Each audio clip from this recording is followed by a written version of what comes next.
Are you hyped? Not particularly. Okay, well, are you ready? Are you awake? This is the worst dream I've had in a while, Jeff. Oh man, what if hell is just having to be Jeff's co-host of the RageSelect podcast? It's like one of those Twilight Zone episodes where, like, like some super fan, like, it's a car accident and they wake up on the and they're like couch on the show. And they're just like, oh my god, this is great. And I'm like, yeah, we only have 10 million dojos and like all the podcasts in the world to do. I'm like, wait a minute, where am I? Welcome back to hell, everybody. It's not fair. There was time now, Jeff. There was time. I'm Jeff. I'm Amanda. It's the RageSelect podcast here at RageSelect. Yeah, we got a pretty good. Was that like last week we had the Nintendo Direct? Yes. With Xenoblade Chronicles 3. Yeah. And this week we have another Nintendo Direct. This one's considered a mini Direct. Yeah, even though, I don't know, it's 30 minutes long. Yeah, I was like, oh, it's 10, 15 minutes maybe. And I was like, 30 minutes, like 28 minutes. Yeah. Come on. Also, there's a lot in there. But but before we get to that, I've been watching a lot of stuff, and last week I think I had started, maybe by the time we did the pod. No, I think after we did the podcast is when I started watching season 3 of Umbrella Academy. Oh, I've heard things of it. I love Umbrella Academy. Yeah. Like, I think it's a really good. I think it's a really interesting middle ground because the Marvel stuff is like so sanitized, right? Mm-hmm. Like, there's very little, like, the interpersonal dramas of the Marvel shows are like the most basic ass character motivations. I'm in love with the person. The world will be destroyed. Like, what is the deal with my powers or whatever? Yeah. And then, like, on the other side of the spectrum, you have The Boys, right? Where it's just like brutal and horrible, and I love it, and it's fine, and it's fine. It's fine. It's fine. But sometimes you need something a little lighter than that.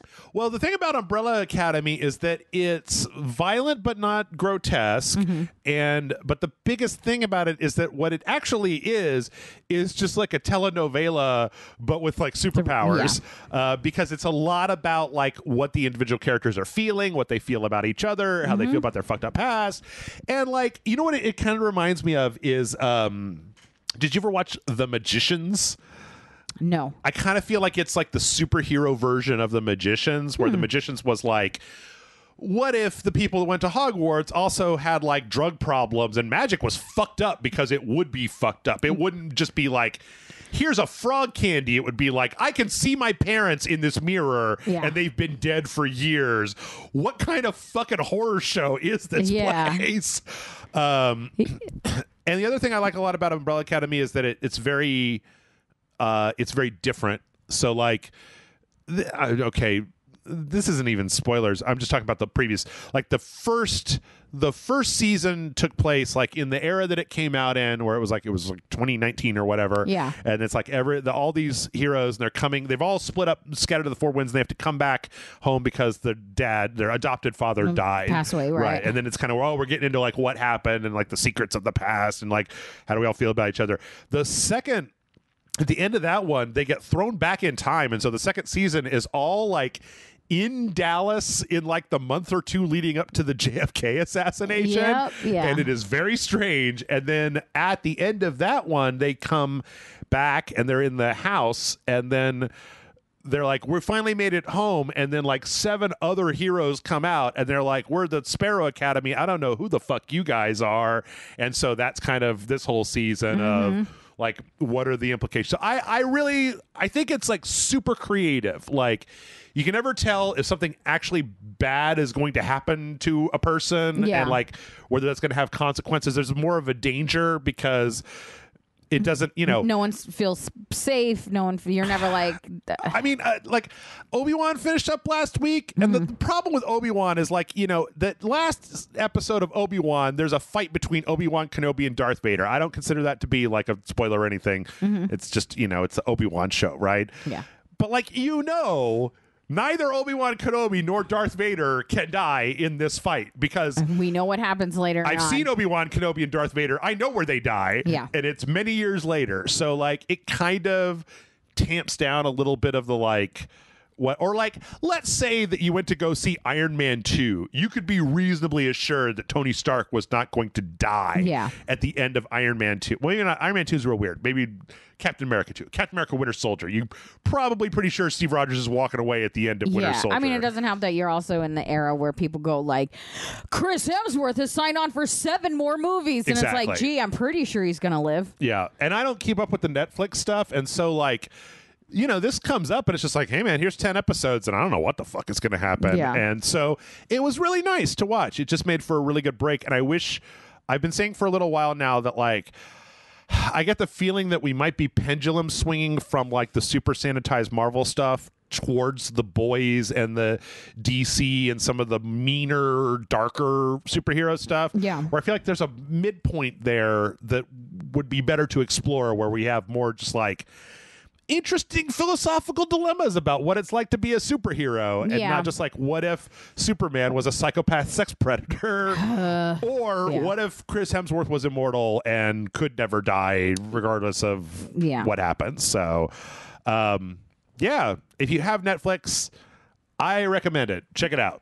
So yeah, the first season was great. I just never watched anything. Well, I think we watched like a couple episodes in the second season. I was like, you know what, I don't feel like watching the Umbrella Academy. Yeah. Like, meh. I felt the same way about Stranger Things. Not to say that it's not good, just that I'm bad at watching television shows. Sure. I mean, it's got a definite vibe to it, and I could see, like, when I watched, Chris recommended The Magicians to me, and I started watching it. It's based on a young adult novel, if I'm not mistaken. So that's why when you were like, I watched it, I'm like, why? Well, you know, the thing is, it had that real kind of HBO energy where at the beginning everybody's like banging and sexy and stuff like that, and then by the time they cut that shit out, you're like, all right, I've invested in what the fuck happens to these guys. I care about these guys. Yeah, but then it's like, I watched it, and then I think like I watched 2 episodes of the last season and then just stopped. Yeah, and I just kind of forgot to go back and finish the finale of this show that I binge watched like 4 seasons of over the course of 2 weeks. Like, just kind of forgot. You know, it happens. Yeah, but yeah, Umbrella Academy, real good. I tried reading the comic. I didn't care for it as much. Just read Doom Patrol. Mostly because the comic is like super stylized, and it's sometimes hard to look at. I didn't know that the kid, what's his name? He's 5. Yeah. I didn't know he was a kid in the comic. Like, I didn't read the comics, but he was on the cover of a lot of them. Right. And I didn't know it was a kid because I thought it was just a stylized art style. And I was like, oh, he's just like a shorter person. Also, the main guy, the number 1, has like in the show, full gorilla body. Yeah. He's like a big ass gorilla body man. Whereas in the show, he's just like this bulky, beefy, bubbly dude in a tight shirt. And then when he takes the shirt off, he's got all of the fucking monkey hair and stuff on him, and it's like, okay, that's fine. Also, there's some of the flashbacks when they're all kids, where because there's also been some, I believe there's some race swapping in the show. Like, I think Rumor is played by a black woman in the show and is just like white in the comics. They're all just pretty generically white. Yeah, well, so in the comics it's hard to tell because it's just like when they flash back. The first one is like a flashback to them saving the Eiffel Tower or whatever, and it's just like 5 kids in domino masks, and they're all dressed exactly the same way, slightly different hair colors, and it's just like, I don't know who's who here. But I don't know.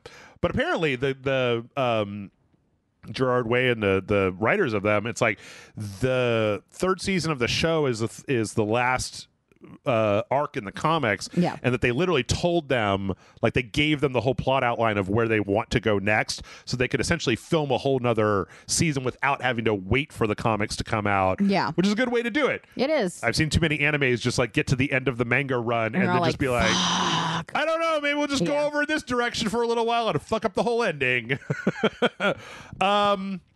So yeah, I watched that. Amanda, did you watch anything? You play anything? You do anything interesting last week? No, I played some Fall Guys finally on the Switch version. Yeah, because it's free to play, and I was like, let's fucking do it, bro. And then John's been rewatching the OG Star Trek series, so I've just been like catching episodes here and there of that, and then I've just been sewing like a crazy person. I started a dress yesterday, and at 5 a.m, I finished a dress. There you go. Like, holy shit. So tired. Yeah, a lot of like sewing and then popping the seams and then sewing again because I was fucking so tired. I was sewing things backwards. Oh man. Yeah, and of course it's I'm doing literally half of the dress is one fabric and the other half is a different fabric. Oh snap. And so I had to make sure everything was in the right direction. Otherwise I started like accidentally checkerboarding it. Mm-hmm. Not what I meant to do. Oh my goodness. Yeah. Yeah.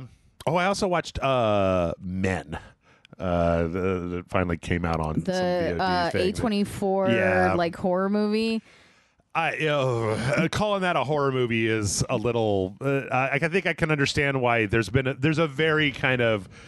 There's a lot of very strong feelings about the movie Men. Yeah, I was interested in it because I was like, the trailers seemed neat enough. And then somebody was like, this is a movie made by like a woke guy trying to be like, see women, I know what it's like to be woman. And I was like, that is all I needed to hear to know how I would react to that film. Yeah. So I opted to not watch it. I didn't like dislike it, but I definitely think like sometimes A24 can do themselves a disservice with like, I think the trailer for that movie made it seem like it was going to be more like a horror movie. Yeah. And it's more of like a dark, fucked up fairy tale kind of thing more than anything else.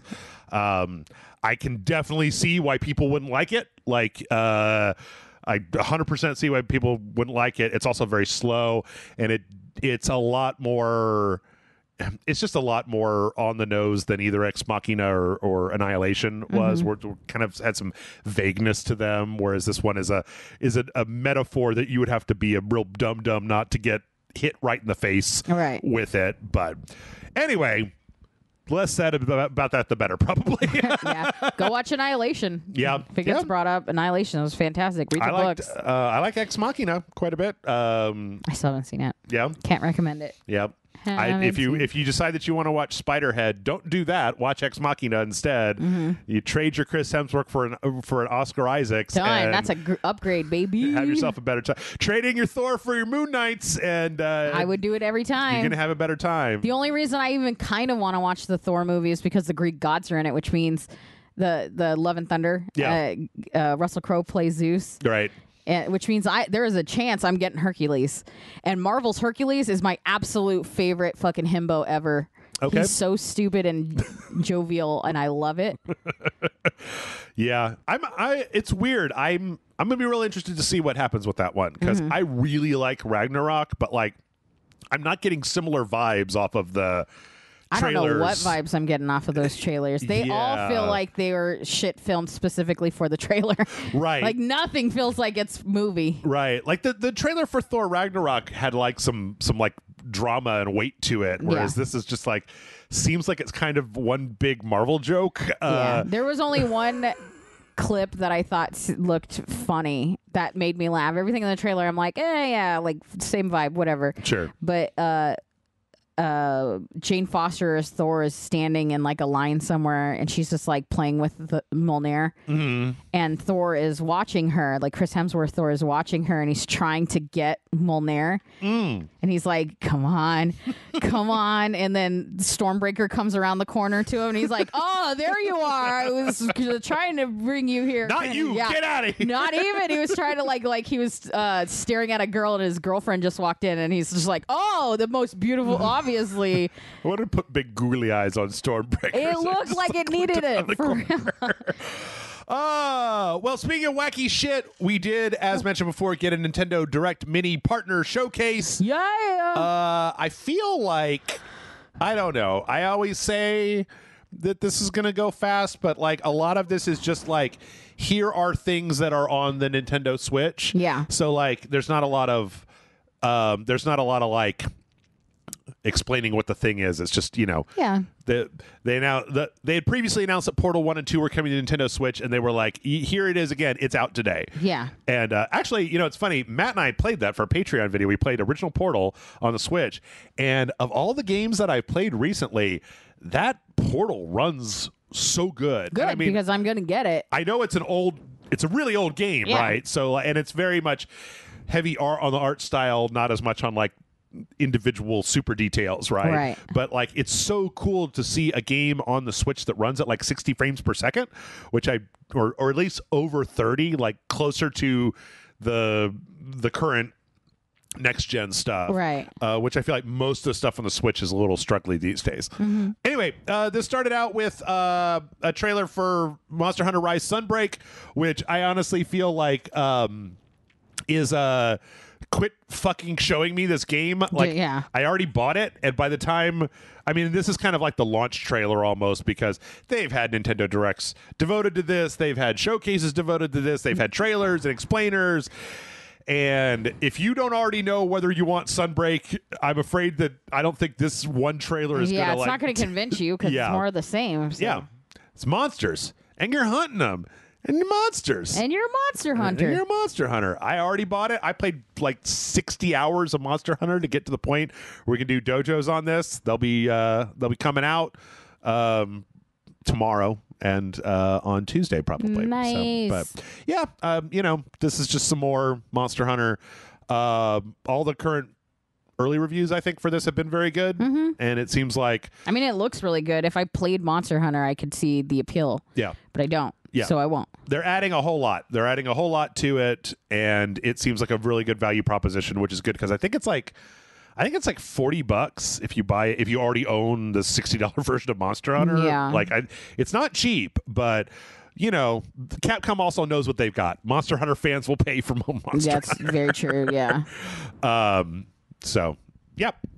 Let's see. Oh my goodness, that one went on for a long time. After that, Nier Automata is coming to the Switch, which is very strange. It is. I mean, it's kind of on everything else, and it's kind of interesting that they were able to get it running. Like, I mean, at least according to this trailer, like the way that it looks like it's pretty well detailed, and it looks like it's running, and it looks a lot like the previous versions did. Have you ever played any of the Nier games? No, I sat with you while you played it for a while. Yeah. Remember we walked in on a bunch of robots having an orgy? Oh, yeah. Yeah. The Thanks for that, by the way. the story for this game is real fucking weird. Yes, it is. I think that if they were going to put this out, I kind of wish that they would also have put out the Nier Replicant re-release that happened last year or the year before, which was because a lot of the stuff in Nier Automata, it takes place like thousands and thousands of years in the future from Nier Replicant. So there's some stuff there that it would have been kind of cool to see both of those. But yeah, they've added some new costumes and the DLCs included. And, the Nier Automata is good. If you haven't played it, you only have a Switch, you can check it out. It's October 6th. Just, fair warning, you have to play Nier Automata through 3 times at the bare minimum in order to kind of get what's going on. How many hours is that even? It's less hours than you would think. Yeah. It's not. It goes by so fast. It's not. There is some repetition. A lot of it depends on how many like side quests. Like the first playthrough has a lot of weird like side quest stuff that ends up being that is interesting. The thing is that I think I was waiting. I was not entirely sure what I was playing when I played Nier Automata, where it was like I was kind of waiting for like this weird twist to happen, and then the twist was kind of that there was no twist, or the twist was like different than what I thought it was going to be, and it was really weird too because I played through it, and like nobody tells you that you have to play through it multiple times. Yeah. So like I played through it, I got to the end, and I was like, that was okay. I don't know why everybody's so crazy about it. And then Bryce, of all people, was like, no, you have to do New Game Plus. And I was like, well, why? It's just hard. New Game Plus is just a harder version. Like, no. It's a whole completely different story. You play as 2B in the first one, and then you play as 9S in the New Game Plus, which is like the whole story coming from a completely different perspective. And then you play as one of the villains in the third playthrough, which is a completely different perspective on the world. So it's like, yeah. You just have to be aware of that before you go in. Yeah, if they didn't tell you, how would you know? Yeah, I didn't. I mean, New Game Plus is usually just like, I love this game so much, I want to play it a second time. Yeah. So, Yeah. From there, this was a brand new one. I love the name of this game. This is Lorelei and the Laser Eyes. Yeah. Which is some kind of weird, like, Puzzly game? puzzle mystery, weird, like, detective Cyclops thing. Yeah, I Like, didn't quite get what was going on. it seems like an adventure game, like you're solving puzzles and doing narratives. It reminds me a lot of a Suda 51 game, but I can't tell if that's just because it kind of looks like No More Heroes a little bit. But it looks wacky. Like, it looks very strange. Yeah, it definitely caught my eye, but I was just like, but what are you? It seems just puzzle. Yeah. It seems like full-on puzzle, but I mean, you know, if the game is good enough, then I'll play a puzzle game. I don't know. I feel like this is one of those games. I feel like this specifically is one of those games where we watch this trailer for it and I tell you about it, and then it comes out in the middle of a whole bunch of other stuff, and then like 3 months later, everybody's like, this was the best game of 2022 that nobody actually played. Yeah, there's always like at least like 4 of those a year. Yeah. Like, there was another Switch game called The House of Fata Morgana that Tessa and I played. It was like a visual novel that had like for like 8 or 9 months on Metacritic a perfect score. And it was just like, what? Wow, Like, yeah. it was the top rated Switch game of all time. And I don't think we got far enough to really figure out why. This is one of those you should have played 10 more minutes. Probably. Yeah. Also, you know, visual novels and RageSelect is, I don't know, sometimes it works, sometimes it doesn't. Sometimes it's the kryptonite. Yeah. Yeah. But let's see. Super Bomberman R2 is looks like a Bomberman. I don't like Bomberman. Yeah. Bomberman always just looks like Bomberman to me. It looks, yeah, I've never understood why Bomberman is interesting. This one does have a thing where you can make your own courses, and it's got some kind of adversarial multiplayer stuff. I don't like Bomberman. Yeah. I like I whatever. never have. Like, I don't understand why it's fun. Yeah. I don't know. It just seems really weird. So I don't know. Less said about that, the better, I Right. guess. Mega Man Battle Network is getting a big legacy collection. This is 1 through 6. But there's also multiple like 5s, multiple 4s, multiple 3s. Yeah, it looks like they started doing the Pokemon thing. So 4 has like 2. Mega Man Battle Network 4 Blue Moon and Mega Man Battle Network Red Sun. Blue Moon. Yeah, I never played these. These are like Yeah, weird I never played these. tactics, kind of like this very strange. They're like Game Boy Advance games for the most part, but they were incredibly popular, and it seems weird because I feel like there was a certain point where Mega Man and me we took different life paths. Right, yeah. Where the 2D Mega Man decided we're going to be hard as balls all the time, and I was like, no, that's okay. And then they were like, and what about this one where you play as a little kid that takes Mega Man onto the internet and fights like computer viruses? Is that not like Gridman? I sort of. I don't know. This is a Gridman game? I don't- They shouldn't tell us. I don't know. Is Pac-Man in this? I'm a Dynazenon. Oh, that's the next game. Man, not a Gridman man. I don't Gridman. I Dynazenon. But yeah, I mean, hey, they've released like they've released packs of just about every other Mega Man game, like the Mega Man ZX or whatever, the one that was on like the DS. They put those out. They put out the Game Boy ones. Put out a lot of these. So it's kind of just a matter of time. I'm sure that some people out there are just like ridiculously happy that happened. Also, yeah, Pac-Man World Repack. I feel really bad because, you know, ostensibly people pay me to do this job, but like I don't really like Pac-Man. Like, he's kind of like Mickey Mouse to me, where, you know, the Waka Waka Waka thing was like, I get it, but I mean, this one at least looks like it's like 18 different types of games. Like, it's a platformer and a racing game and like a shooter and stuff. But I'm just not the biggest fan of Pac-Man as a character. Yeah. Like, I don't particularly care for Pac-Man. Not since the 80s have I cared about Pac-Man. I don't think I even cared for it in the 80s because, you know, like by the time I was tall enough to stand on the stool and play arcade games, there was like Tempest and Robotron and like, you know, other games to play that were not Pac-Man. Better ones. Yeah. Dynamic. Donkey Kong. Fuck yeah, Donkey Kong. So, yeah, I don't know. Anyway, that's happening. Yeah. We got a trailer for this very cute, almost certainly to end in tragedy.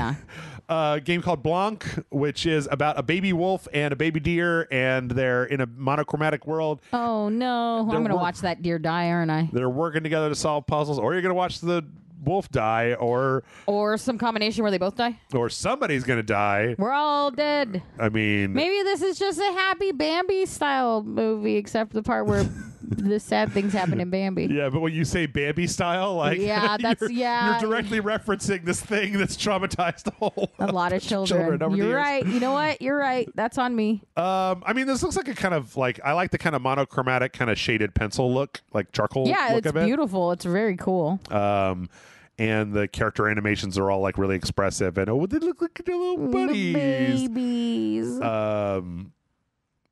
But yeah, I don't know. I mean, sure. What if something good happens and they just stay friends forever? I guess we had that monkey game, Gibbon Beyond the Trees. Oh yeah, that was about actively meant to make you sad though. Yep. And then there's a fox game that's coming out where you play as a fox mom trying to get her cubs to safety. Listen, I don't know who's decided that we're going to make Amanda cry video games. But if you guys could stop. That's coming out. Well, you have till February of next year to get ready. Toughen up, get the stock up on tissues, get ready. Hydrate so that I can have enough tears. Yep. From there, okay, how about something, we've all been a little like, I don't like Pac-Man, Mega Man, whatever. Yeah. This game's going to make me cry. How about something where everybody can get excited about? Because we've got a full trailer for the new Monkey Island. So I was really excited about this one, yeah. Yeah, so we finally got to see kind of what the actual... we saw that very brief teaser, but this is a much bigger trailer for the, was it Curse of Monkey Island? Whatever the new one is that they're making. And we kind of got to see like what the art style is going to look like, which is interesting. I mean, it looks like what it looked like in The Thing, but in The Thing, it was just one zombie lady and Murray. So here we actually see like Guybrush Threepwood and LeChuck and Marlene and stuff. And it's very stylized. It's very... I like it, though. It's real clean. Yeah. It's real crisp. Yeah. I like it. I mean, the thing is, I think that these characters... Well, the characters in Monkey Island were always kind of stylized, right? Yeah. So, I mean, even when they went over to 3D, like, even when they went to the hand-animated 1 and 3, like, they had very different-looking characters. Like, they looked different. But I don't know. I like this. Like, apparently... I guess I'm going to just throw this in here. Ron Gilbert turned off his blog. Oh. Because people were being so shitty in the comments about how they didn't like the new art style. So he literally just turned off his blog and deactivated his Twitter and was like, all right, bye. I'll see you like maybe someday. I don't give a shit about this anymore. That like, sucks. Because it is very different, but I like it. Like, I like the way it looks. Yeah. I like it when things... Plus, the guy wants to be... Like, he's got an idea. He approves the art style.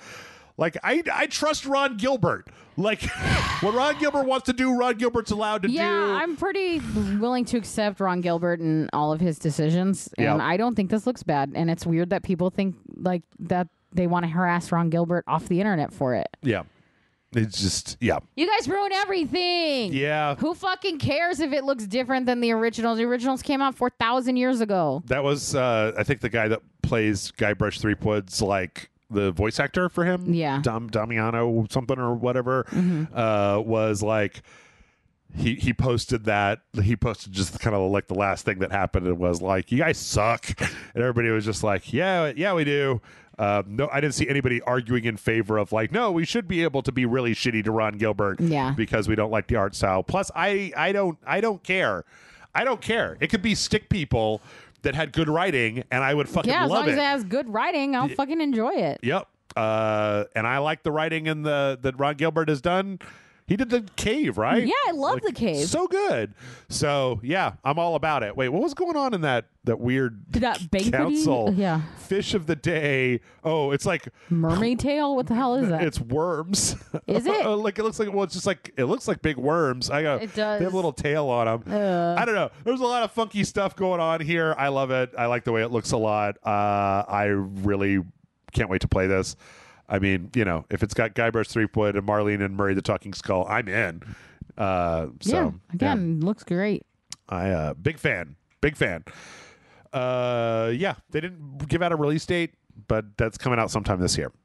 This year. Yeah. So, let's see. From there, we got a trailer, first one in a long time, for Mario and Rabbids Sparks of Hope, the sequel to the Mario plus Rabbids Ubisoft tactical RPG. It was such a weird game. Yeah, it was. It was like the first time we saw Mario shoot a gun.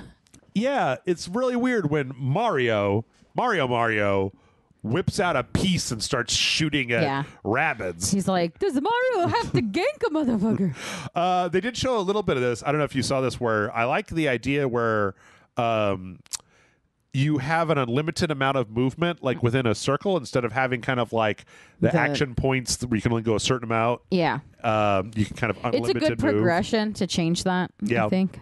Well, the previous one was also kind of had a reputation for being a little hard. So I think it's kind of interesting, especially to see the fact that it seems like you can kind of like melee attack. I don't know how many times, but it looks a lot like the last one, but with improvements. Yeah. I don't think there's anything wrong with it. I mean, I wasn't in love with the last one. Yeah.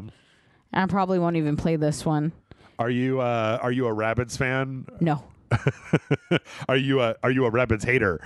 No, I think people forget that the Rabbids started in oh my god, I can't think of the character's name. Rayman. Yeah. Rayman raving Rabbids. Yeah, and that was really fun. And then they started showing up everywhere, and I was like, "Is this the video game minions?" Because I don't want video game. They minions. are the video game. I was just about to say that they are like the minions of video games. Yeah, and so it's no real personality, just the like quirky haha of it. I don't know. It's just like a lot. I have to say though, I really did like bitchy Rabbid Peach in the first one, a selfie taking kind of vapid Rabbid real version like of Peach. I don't have time for this. Or Miss Piggy essentially. Yes. I enjoyed that part. I'm not quite as interested in Rabbid Rosalina that I'm seeing here, who looks like just high as balls. Yeah, right. I was just thinking that. You ever see Rosalina? You ever see Rosalina on weed? And then Bowser is in, so that probably means there'll be a Rabbid Bowser at some point. Oh my god. Yeah, I don't know. It's coming out October 20th. There was a big showcase for this. I forgot that was happening. Oh, to be honest. I don't know. We'll talk about it some other time. Yeah. Because we got more Nintendo Direct to go through. From there, we got this little NOAASion of Paradise, which was one of the few things that I feel like we didn't know about, we hadn't heard about in this thing. And I remember looking this up on Steam. This looks really good. Like it's like a 2D side-scrolling game where you play as this like lady with like this kind of like weird cyber eyeball thing, but then you create a team of kind of like these spirits that you can customize, and then it's kind of like a 2D action game. Yeah. And this looks really clean, like real clean, real solid, and it's getting really good reviews on Steam. So I don't know. We might have to check it out at some point. I don't know. Anything about this doing it for you, Amanda? Not really. Yeah. Yeah. It looks like it's pulling from some like these are characters that I should know from something else. Yeah. But I don't. So I'm like, I mean, it's cute, but I just don't. I don't know. It's got a little bit of like a Bravely Default vibe to it, or like Dragon Warrior kind of.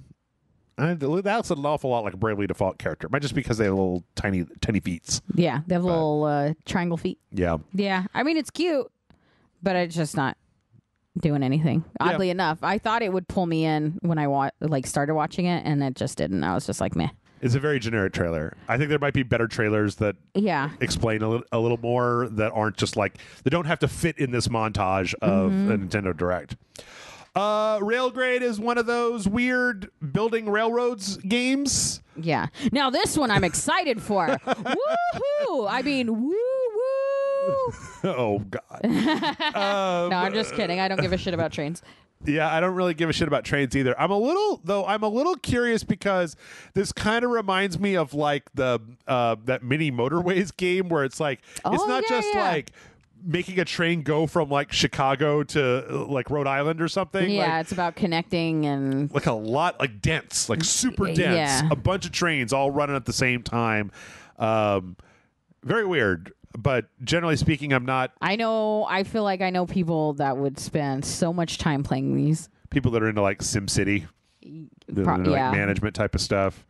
People like building roads and city skylines. Yeah, those like weirdos. Yeah, tycoon games. They like love all that shit. People that secretly yearn to be an urban planner. You'd be surprised. There's so many people that live for that shit. Yeah. No, I wouldn't.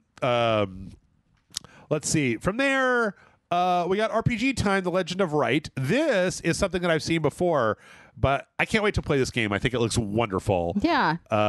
It's like we've seen this trailer before, haven't we? We've seen this game before. I don't know if this particular trailer was there, but it's basically like this is, I don't know. I don't know if anybody else did this, but this is like if you made like an RPG in your spiral notebook and you drew all the characters and then you were like, here comes the bad guy, type of thing. Yeah. It's all like in a notebook.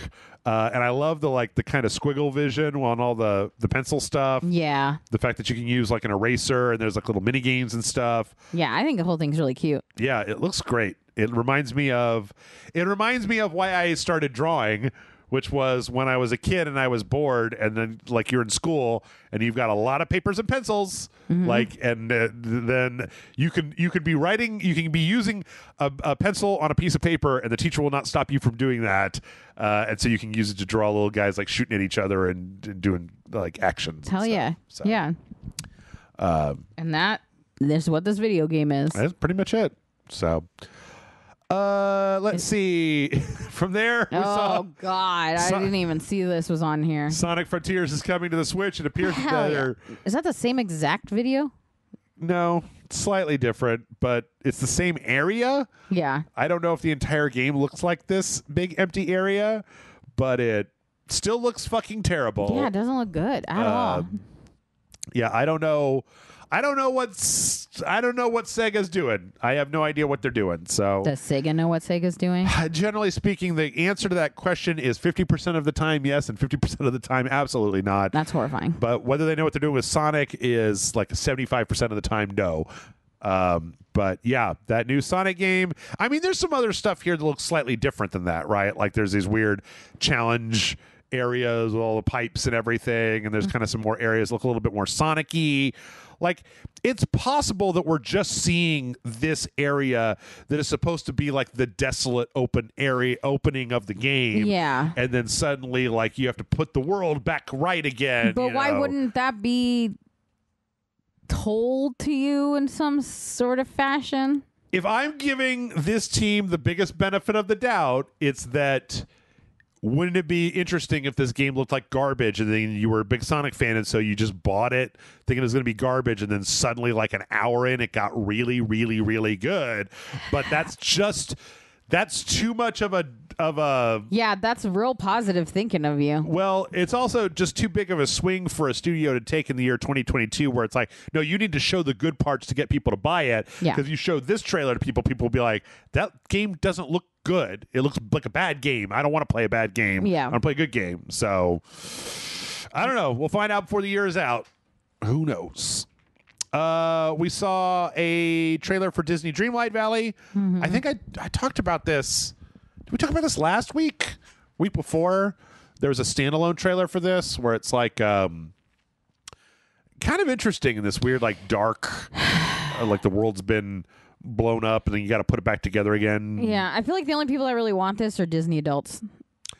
Yeah. Like Disney Animal Crossing. Yeah, basically Disney Animal Crossing. I mean, the thing is that it does look real nice. Yeah. Like it's got very nice production values. Disney character design goes a long way towards making things charming. You instantly get a kind of like, oh, I love that character from my past. Yeah, So. and that's great. It just also feels very, I don't know. I'm not trying to be like negative about everything that's on here, but like, what the fuck? Well, it's also like a phone game, right? Yeah. That they're bringing to the Switch. So. Yeah. Yeah. I don't know. I mean, I appreciate a Disney game that doesn't also have a whole bunch of dumb JRPG bullshit bracketed onto it, or you don't. So far. So far, They'll yes. just like DLC. It's now Kingdom Hearts. Yeah, that's coming to early access, which I'm pretty sure there've been a couple of early access Switch games, but not many. September 6th. Let's see. After that, we saw a new trailer for Live Alive, which is coming out this month, which is apparently a very well beloved JRPG. You can tell by the way it looks that there's a million weebs loving this game. Yep. They also put out a demo. And I tell you what, one thing you could say about Nintendo that I really like is the fact that every time they put out a demo, the demo is for a piece of the game, and your progress in the demo gets translated into the game when you decide to play it. Yeah. They did the same thing with that Fire Emblem Three Houses game that I'm Three Hopes that I'm strangely still playing, and I don't know why. Did you just realize that? No. Like, I've been what the hell? I've been playing it all week, and I'm playing it now. I'm not entirely sure. It's like I'm not the biggest fan of Dynasty Warriors games, but I really did like that world that the RPG was set in. Yeah. But I got really tired of doing slow turn-based combat over and over again. But Dynasty Warriors is just like third person kill 400 guys in 3 seconds, and it's like, oh, that's a little bit more compelling. Yeah. So. I don't know anything about Doraemon, but there's a Doraemon game, Story of Seasons, Friends of the Great Kingdom. This is like that big cat and that's like right. buddies. Yeah. And this looks like one of them Harvest Moon games. Yeah. I don't know why they're in a spaceship or why they came to a planet. I don't know what this trailer did not explain to me why the big cat is compelling. This game said, here's the big cat. And I was like, tell me about Big Cat. And they're like, you should already know about Big Cat. And I was like, but I don't. Yeah. I don't know anything about this. This obviously is made to very specifically cater to people who are fans of this. Right. Yeah. We got a Minecraft Legends trailer. Mm-hmm. This is that Minecraft RTS that they've been teasing. I really do not have any interest in this. Minecraft is like a role play as a RTS game. Yeah. Amanda, all respect, but like this kind of seems like Minecraft Brutal Legend, and I don't want to play Brutal Legend. I would like to watch a show based on Brutal Legend. 100%. Yeah, I agree with that. Yeah. So from there, what is this? What was Boundless. this one? No, this is Dragon Quest Treasures. Oh, it said Boundless on the thing, so I just assumed that's what it was called. Yeah. Dragon Quest Treasures. It was their little tagline. Which appears to be a kind of a spin-off, like third-person action. Sorry. Just looking at a slime and a bat just chasing this kid. Yeah. Damn, I get ya. So it kind of looks a little bit like Pokemon Legends Arceus, kind of the wandering around, like directly interacting with monsters in a third-person map, kind of using the monsters to fight the other monsters in real time. Yeah, which isn't a terrible idea. Building a little team and then trying to get loot. Like the whole thing is based on this weird like treasure hunting thing. I don't know, man. Like Dragon Quest is weird. That's coming out in December. I'm not sure about that one.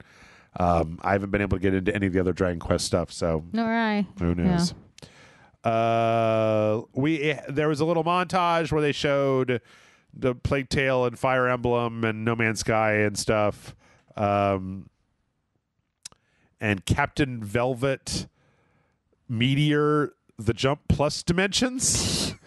Nice. Which is some kind of tactical action game I've never heard of in my life. Looks kind of wacky. I don't know. One of the villains was Dogzilla. Yeah, that's true. And then from there, as previously mentioned, Portal 1 and 2. Which it's probably the most hype thing The thing I got most hyped about was it, because I've been wanting to replay it, and they're like, we're going to put it on the Switch, and I'm like, oh, replay it on the thing I play the most? Yeah, the 100%. Let's do that. The weird thing that I found was that when Matt and I went to go play it, it was like I realized I've never really played Portal with a controller. Like I mostly played it with mouse and keyboard because I played it on Steam. Yeah. So it was kind of strange to get used to. But again, good versions of those. Mm-hmm.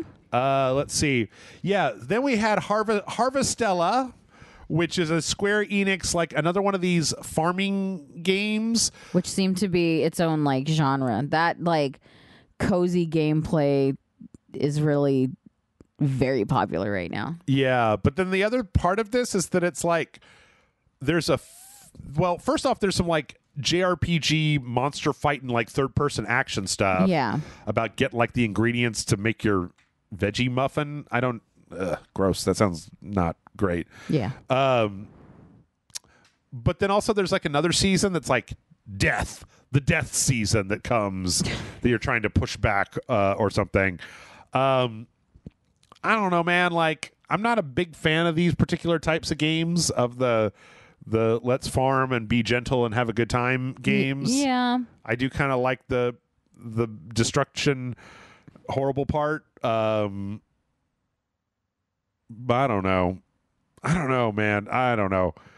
I don't trust Square Enix all that much either. I was just going to say, like, all these games that come out and it's like, well, what do you think? And it's like Square Enix. Every time it's Square Enix when I'm like, I just don't feel anything with it. Yeah. I don't know. Again, I'm just not down with this whole, like, grow a bunch of radishes stuff. I've tried to play Stardew Valley a whole bunch of times. I don't get it. Like, I'm just the only game I want to grow things in is ooblets. Yes, because they're tiny dancing motherfuckers. Because they're tiny dancing ooblets.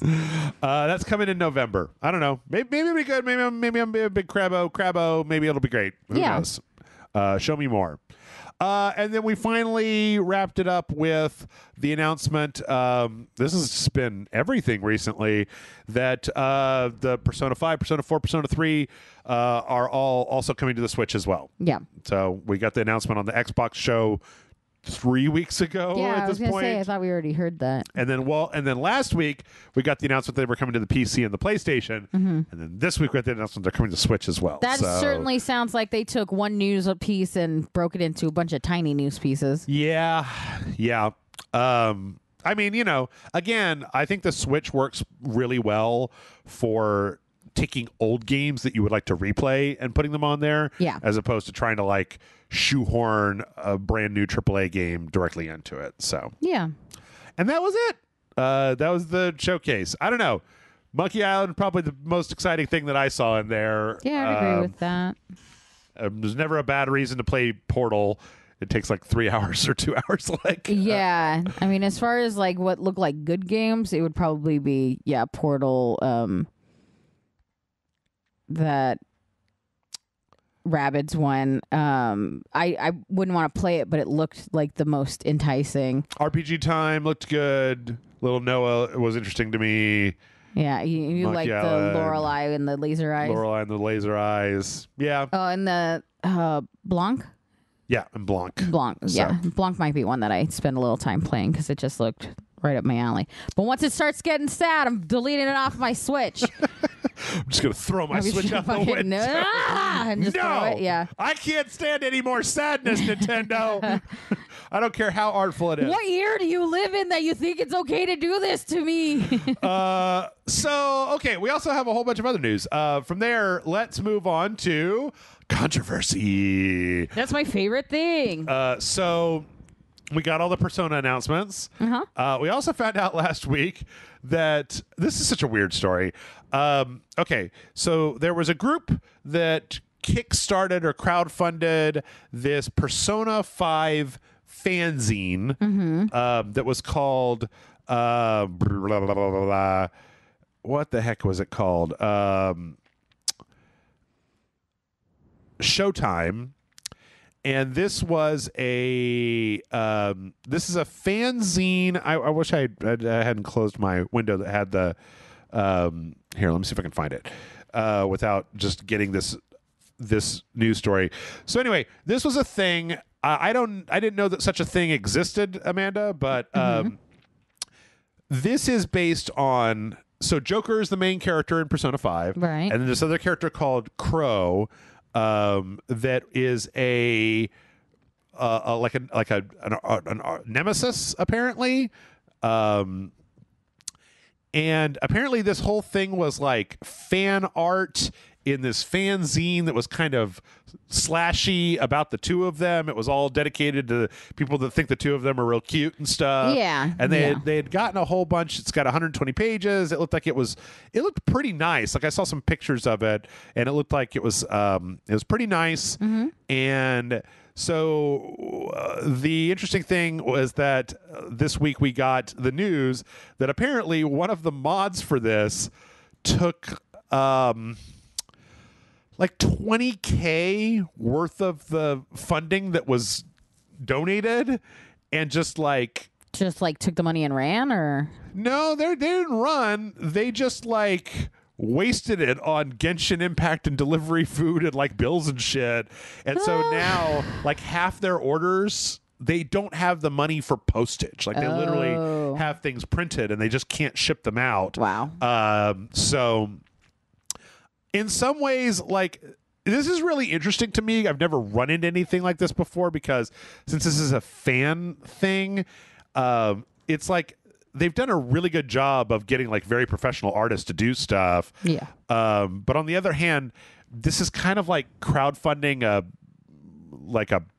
Pokemon shirt that isn't a Nintendo thing, right? Like you kind of take your chances with some of this stuff. Yeah. Or I don't know, maybe you don't. Like the thing is that people talked a lot about, they kind of released a statement about this, talked about how like they don't have the person who did this, their bank account was what was being used to funnel the money through for the things that needed to happen. Yeah. They faked bank account statements and screenshots and stuff for a while to hide the fact that they were ripping off the customers.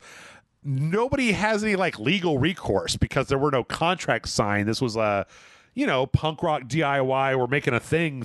Yeah. So it looks like currently they managed to get the person who did this to pay back. They took out like a personal loan to pay back like a very small amount of it, like what they could. Yeah. And the rest of it is they're trying to basically just like fundraise and be like, well, we some of our mods have donated like toys and stuff that they have in the hopes that we can do this as rewards to do some fundraising. So we just get the money to send these things out. Like they've been printed. Yeah. They're ready to go. Somebody doesn't know how to budget. Yeah. Which I don't know. It's interesting. That just seems like it's such a strange project. I just can't imagine ever actually getting into something like that. Yeah. Because of something like this happening. Yeah, I can see people getting into that sort of thing, but once finances comes in, I'm always like, I'll just take a step back. It's fine. Yeah. Other fans can pay for thing, Yeah. Yep. Let's see. From there, speaking of money, we had a real saucy story this week. Wow. So Bungie has taken a YouTuber named Lord Nazo to court and is going to try to get $7.6 million from them. This has been going on for a while, but basically the story starts where a long time ago, this guy, Lord Nazo, had a YouTube channel, and they started putting up music tracks from Destiny, just like loops of music tracks. Yep. They got a bunch of DMCA strikes. They kept doing it. This is very important. And then eventually their channel got deleted. Like what happened if you that's the did that. repercussion of the thing you did. Yeah. Yes. Destiny has a pretty lenient policy about YouTubers. Like they're fine with Let's Plays. I think the issue here was that they do retain the right to admin their stuff. And this was just like completely unadulterated tracks of music from the game right on their thing, which generally speaking, I've seen this happen before with like there was a channel I think that was doing this for Nintendo stuff, where it was like you're kind of taking your don't fuck with music, man. You're kind of taking your chances with music. So, so this guy's channel got deleted.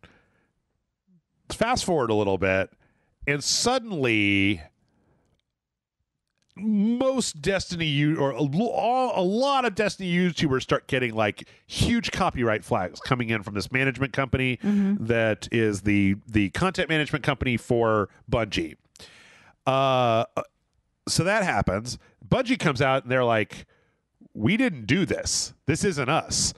And it turns out that it was Lord Nazo who basically created like a Gmail account that was like first name dot last name dot management company at gmail.com, emailed YouTube and was like, hey, I need access to be able to start striking people because we're locking down the copyright on this stuff. And YouTube, being YouTube, was just like, all right, sure, whatever, man. I mean, it sounds like there's two issues going on here. That person being a dick and YouTube being like, seems legit. Yep.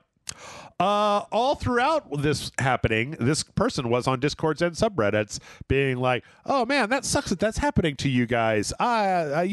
Here's what you should probably do to try to appeal your strikes to Destiny.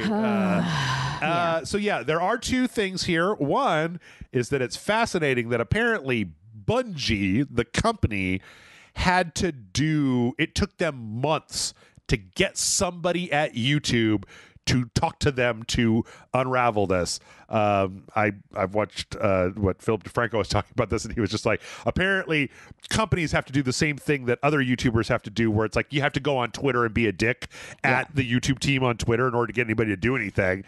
And then, once they got this all laid out, they were like, we are taking you to court for the trouble that you have caused and suing you.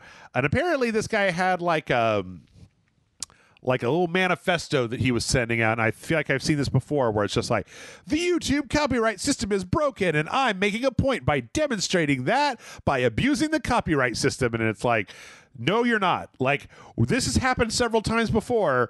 You're not the straw to break the YouTube camel's back. Yeah. Like, you're just being a big ding-dong, and that's the end of the story. And I guarantee he was like super shocked that he got sued.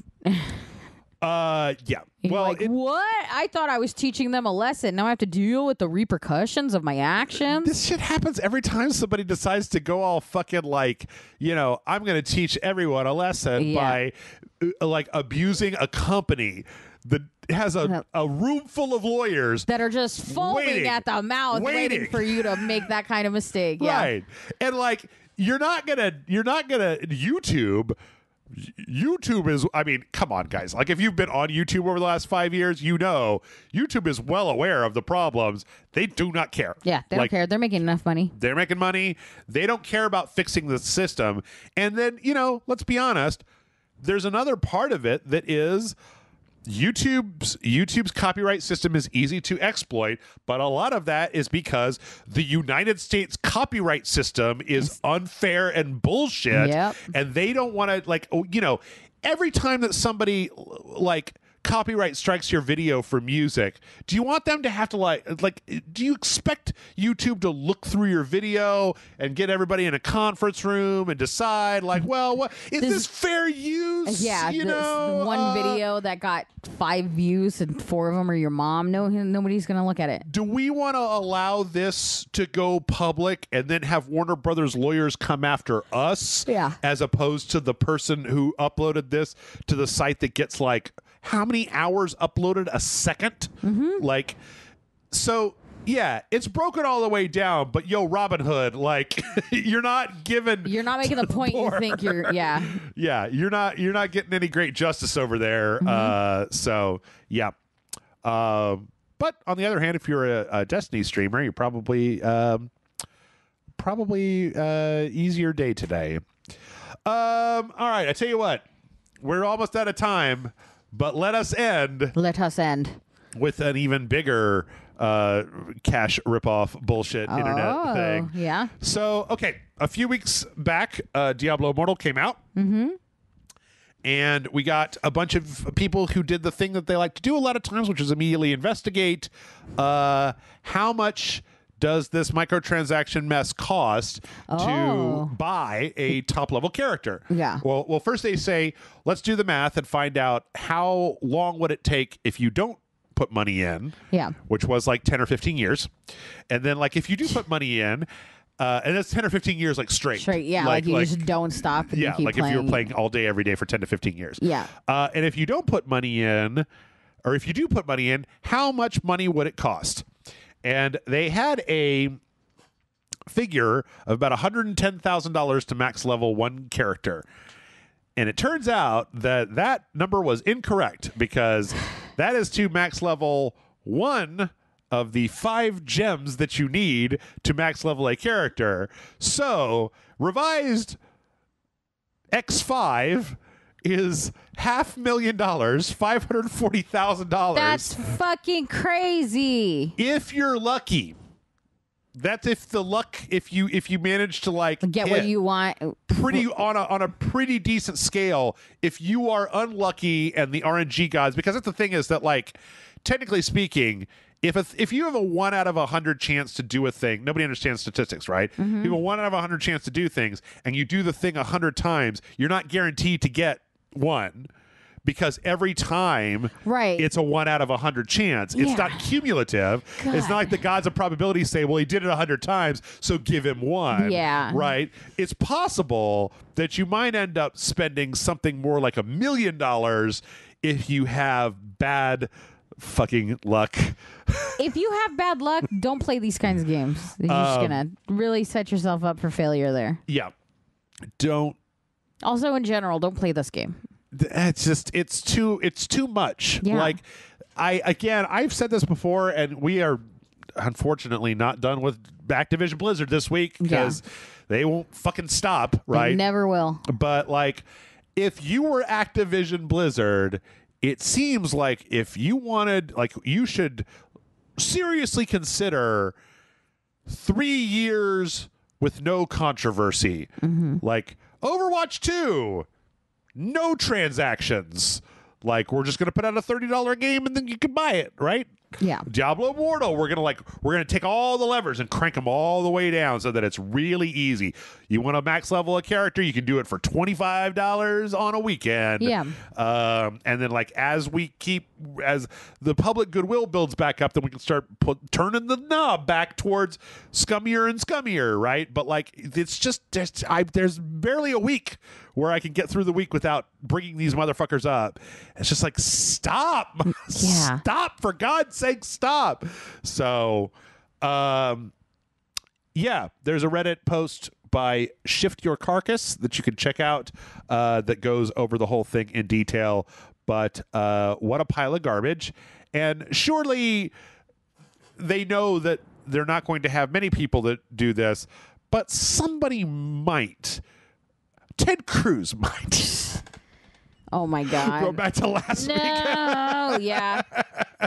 Anyway. Feel free to take $500,000 of Ted Cruz's dollars, though, Yes. Link, so that's fine. I want it to be a thing where all the microtransactions, they take into account all the data that they scrape about you based on all the bullshit off of Meta and all that stuff. Yeah. They're just like, Amanda, we're gonna turn the dial way down. Ted Cruz, crank it up, crank it all the way up to break it off. Yep. Yeah. Break it off. With that, we're going to go ahead and take a break. We come back. We got plenty more news left to go. So stick around, and we will see you in just a moment.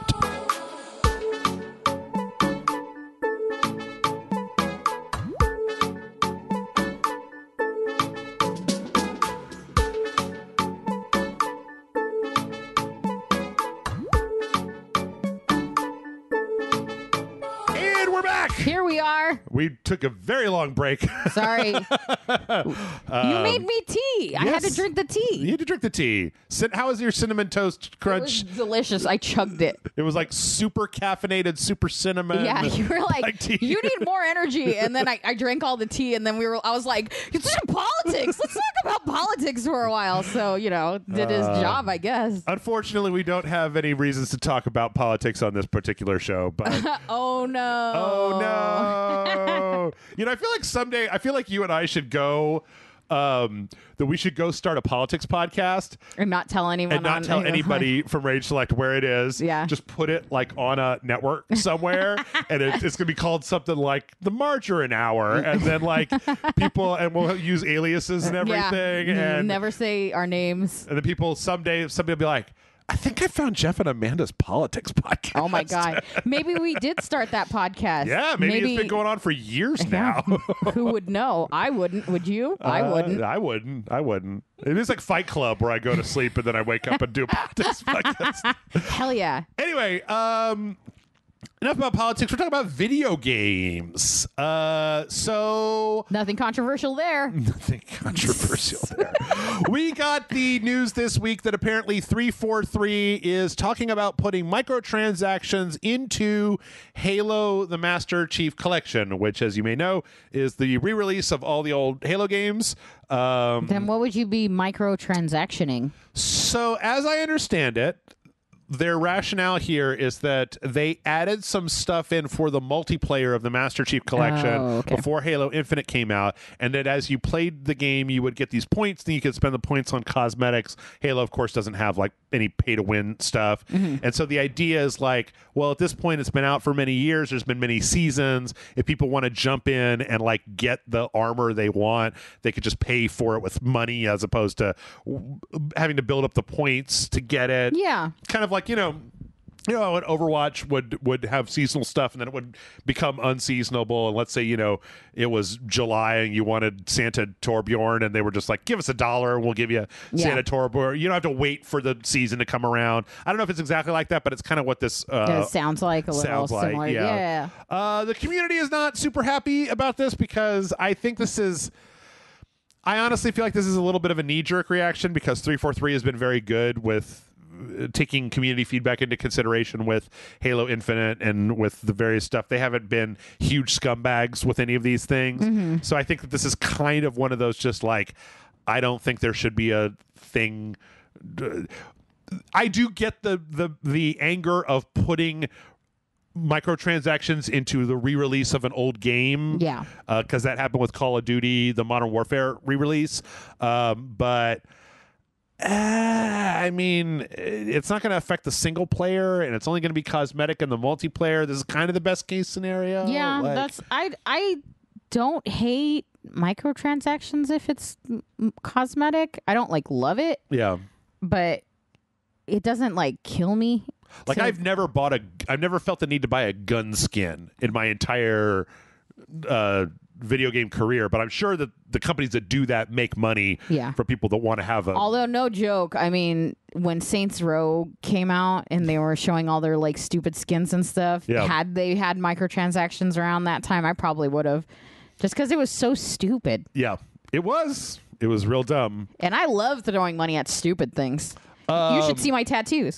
This is also just being kicked around internally, and they basically kind of floated it out there to see like what do people think about it. Like they're still kind of considering it, just something to... I do love the floating out rumors, the like kind of like leaked but not leaked news. So like I heard from a little birdie that we're thinking about doing this, and then getting the audience reaction as opposed to just being like, we're doing this, why are you all so mad, and then changing their mind. Like it just... You guys have phones, right? Yeah, right. Let's see from there.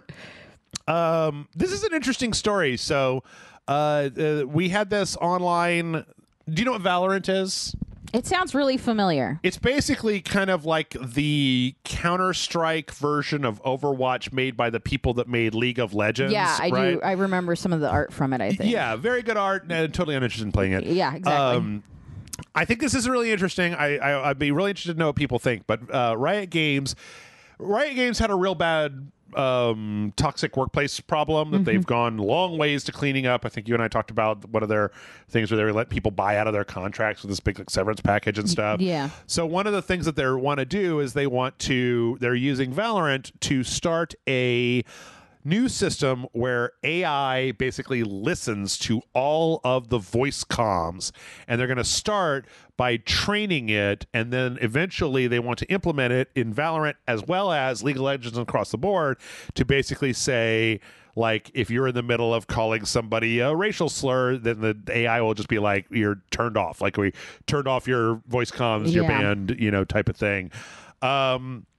I feel like people a lot of times get really tetchy about something listening in on you, something listening to them, but only when it could possibly be a problem. Like a lot of people will voluntarily put something that answers to "Hey Alexa" in their house that's listening all the time. Yeah. Or "Hey Xbox." Hey, you know what? That's Hey Google, right. Hey Siri. They Siri, all fucking exist. We don't use any of them because John works from home, and every once in a while, somebody's name sounds like Alexa. And then Alexa would just be like, huh? And then you'd have a fucking conversation. John's on work call, and then Alexa's trying to listen to the work call. I have two Alexas somewhere in this house. I will never plug them back in again. I used one for that Skyrim video that we made. Oh my gosh, yeah, that was very funny. But with Jason, was that a Christmas episode? Yeah. We're sitting around with the cameras and everything. Okay, so on the one hand, people get real weird about stuff listening to them. I kind of think I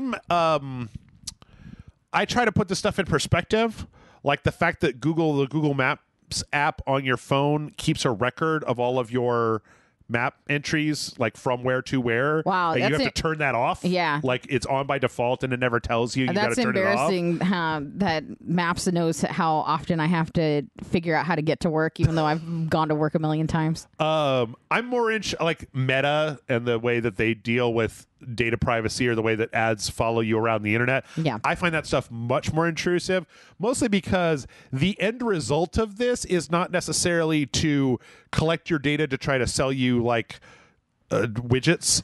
It's more just like to turn off the microphone when somebody, because if somebody's being shitty in voice comms, it's like by the time you report them, the kind of emotional damage is done. Yeah. But so would the concern not be more a little like slippery slopey of now they can, any video game that uses voice comms can listen in on you, and they start adding it to the terms of service of as soon as you start playing it kind of thing? And maybe, do you know what I mean? Mm-hmm. But to be honest, like I mean, to be real upfront about it, I don't care. I'm just like throwing out the other side of like maybe that's what the argument is, because like I don't, as somebody who's been yelled at on voice comms because I'm a woman who played a lot of Call of Duty for a while. I can only imagine. It was delightful. Plus, League has a real bad reputation for people yelling at people for not playing. Oh, I won't League, even. Right. I won't even put a mic on at this point. Anything I play, like that's just not worth my time. But like, I just don't know.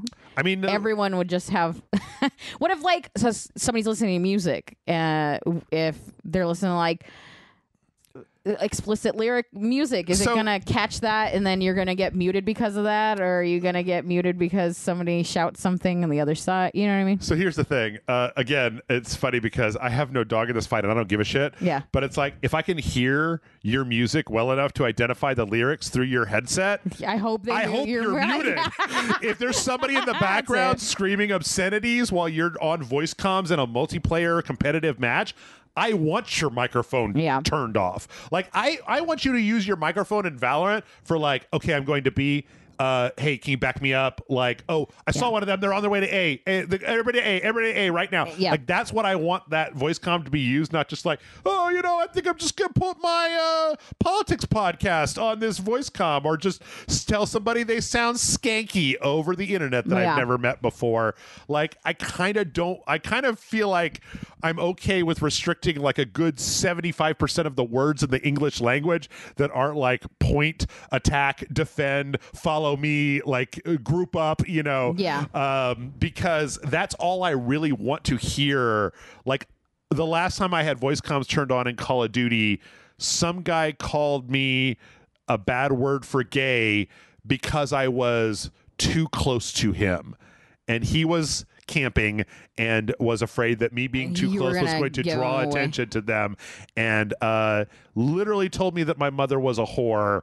And I was like, cool, I'm done talking to people. People are just like, why don't you turn your voice comms on RageSelect? I'm like, I only needed my mom to be called a whore one time, and I was just like, unsubscribe. Yeah, not fun. Yeah. the whole thing. Like, just... Yeah, it's not a delightful experience. And you know what? If you don't want to be monitored, guess what? Get your buddies on a group call. Yeah, go to Discord. Yeah. Get a Slack account. Fucking... Just put your phone on speaker, my dude. Take your... I think you can, like, group up in, like PlayStation things with, like, comms or, like, Xbox party chat.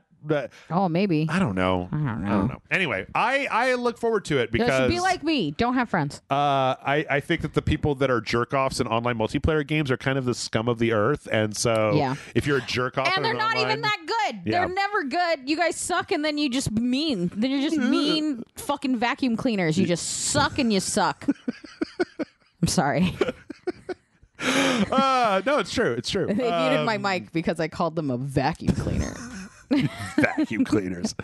Let's see. In other online multiplayer news, we got some Overwatch 2. I actually would probably, for the schedule works, we're going to have an Overwatch 2 I played with Matt. I felt real bad about it. So if anybody watched that video, I feel real bad about it. Oh, my. I'm not very good at Overwatch anymore. And it's become like... Were you cussing out Matt? Yes, I was calling Matt's mother a whore the entire... No, it was just... Okay, the thing is that in Overwatch 2 beta, when we played it to play anything but support was a 10-minute wait. Jesus. But then you could play like an unscored skirmish in the meantime with people also that were waiting to get into games. And then we did that, but then the team that we were playing against in the unscored skirmish was so mad that they camped inside of the spawn point and refused to come out. No. And so we were just all standing outside of their spawn point, and I was like, I wanted to try out Junker Queen, and I didn't get a chance to. And then, of course, I picked Assault, so then when we did get into the game, I couldn't play as Junker Queen because she's a tank, not Assault. Yeah. Anyway, I felt like it was a really bad showing on my part. But that's what beta tests are for, baby. We're gonna do better next time. Is that a meme, or am I doing it? It also made me realize that as playing as Soldier 76, it's like you die like Call of Duty now in Overwatch 2. Like you die so fucking fast, and I'm just like, okay, this is what I was afraid of. Yeah, this is what I didn't like in the first place. Yeah. Anyway, so you might be saying to yourself after hearing this, well, Jeff, if you don't like Overwatch 2, you should just go play Overwatch 1 with babies. Which will not be possible once Overwatch 2 comes out. Overwatch 2 will literally be taking the place of Overwatch 1 when it comes out on October 4th. I mash those babies together. Yep. Like a gross Oreo cookie. Since Overwatch 2 is free to play, it's basically just going to take the place of the launcher of Overwatch 1. Also, you will no longer be able to play 6-on-6 matches because Overwatch 2 is 5v5. That's right. So all of the old stuff from old Overwatch will not be...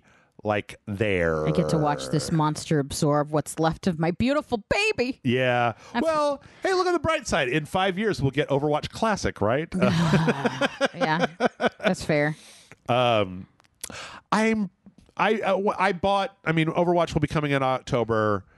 I'll probably try to get a better showing together, play it for an afternoon and see if I can get back in the groove or get into the new groove a little bit to do like a dojo on it. I do not see myself playing Overwatch 2 the way that I played Overwatch 1. I know. I loved Overwatch 1 and then I got real out of it and now I'm like, I don't know.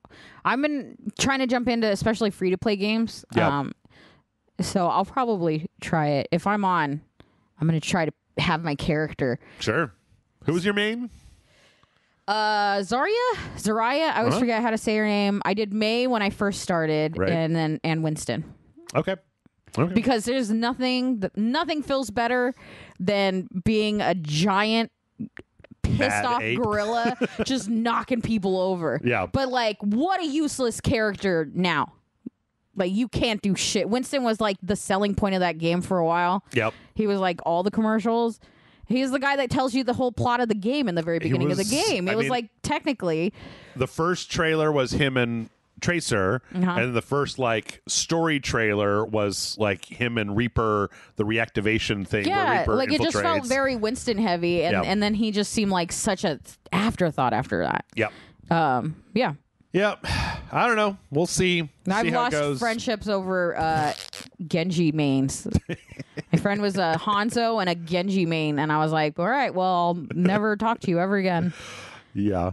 We also got, because Overwatch 2 is in beta, they did their Twitch thing where basically, like, if you donated 3 subs to some Twitch streamers, you kind of get a possibility of getting a key for Overwatch 2, because you could buy there's like a $40 founder pack thing to get in there.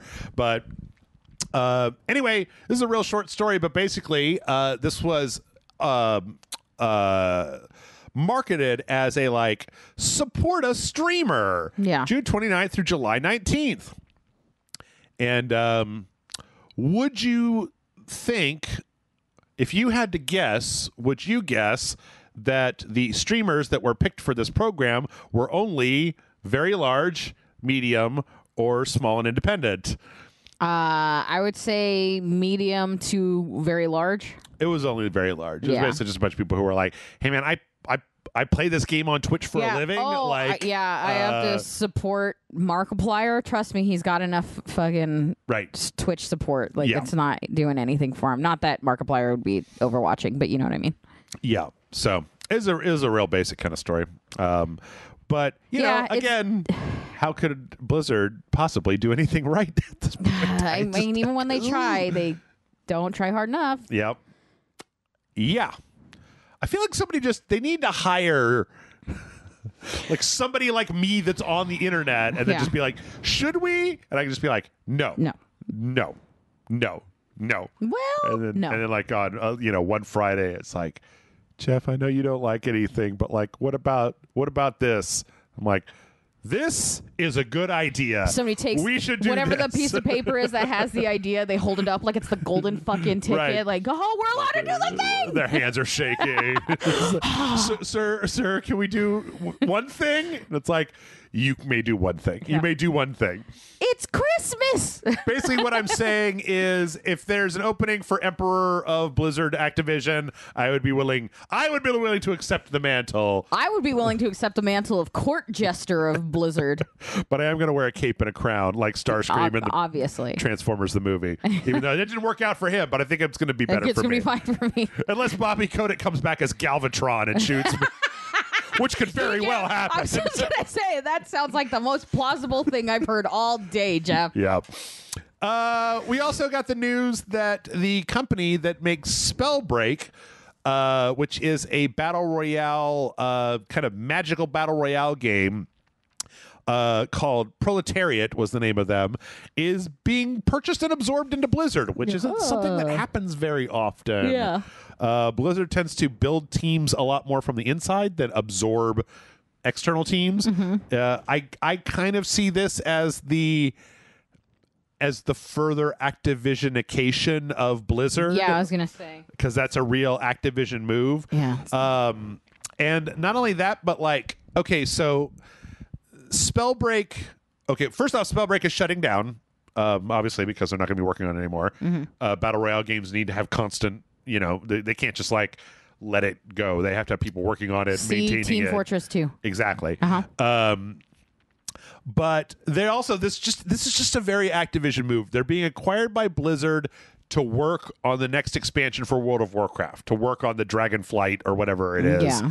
Which is, again, a very Activision thing, like making Toys for Bob work on Call of Duty Warzone. Yeah. Like making a bunch of Battle Royale game people work on World of Warcraft is a little weird. Like, it would make more sense to me if they were working on Overwatch, right? Or that does make more sense. Battle Royale mode for Diablo 4 or something closer to their wheelhouse, instead of just being like, well, you guys know how to hit a deadline and draw wizards. So I was just going to say, is it because that their stuff is like magic based that they were like, possibly World of Warcraft is magic based, so maybe they know how to do all the animations for it? I don't know. It just seems like...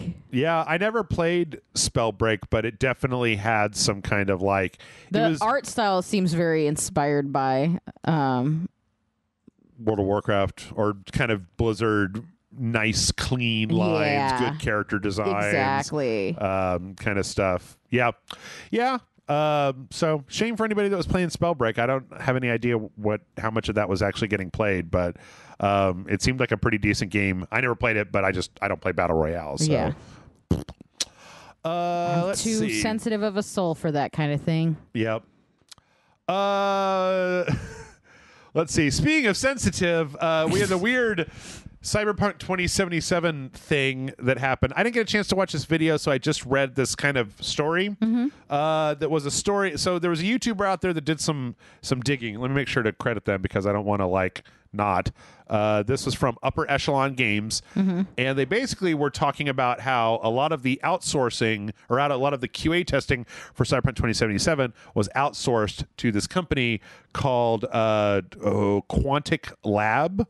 Who does outsourced QA testing for a lot of different things. They did it for The Witcher 3. It's like, when you're a game company, you don't want to have a dedicated QA. You outsource it to a company like this. Right. They do it. They send it back to you. Apparently, though, here's the short version of this. They said that as the development progressed, that they decided to send a group of QA testers to CD Projekt Red directly to work on this, to then kind of be the liaison between them and the main office. And they were supposed to be sending some of their most experienced people to work on this big game.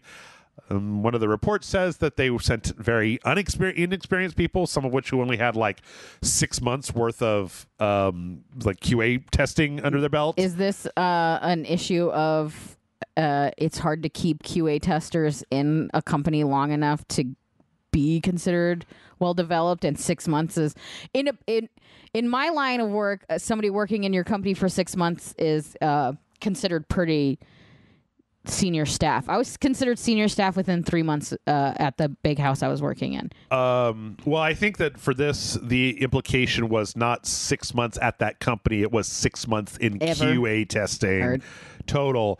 There is also the question of, if you had your senior staff back at the office going through multiple games because you have multiple contracts with multiple companies, so you can't send your best people out because you got to get through this stuff because you've got 4 different things that you're doing at the same time. Yeah, of course. And then apparently the next part of the story said that they then implemented bug quotas, where they said that everybody had to submit at least 10 bugs a day. Must have been really hard for Cyberpunk 2077. Well, then the next part of the story basically says that this then overwhelmed the programmers because every tiny thing that was out of place was then submitted as a new bug because they wanted to hit their 10 numbers. a day. Yeah, that makes sense. So you weren't triaging the big problems. You were just heaping bugs onto developers who didn't really have a good idea of where to start, and that it might have been the sort of thing where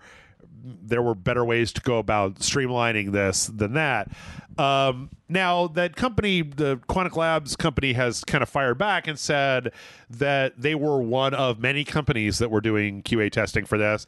And, it's been pretty clear at this point that CD Projekt Red pushed this thing out the door half finished. They were aware of the issues. Yes. Instantly. Yes. So you can't blame the people that said, hey, there's an issue, because once they know, I mean, you can in a sense, but I just don't understand why a company as big as CD Projekt Red doesn't have an internal QA staff, an internal dedicated QA staff.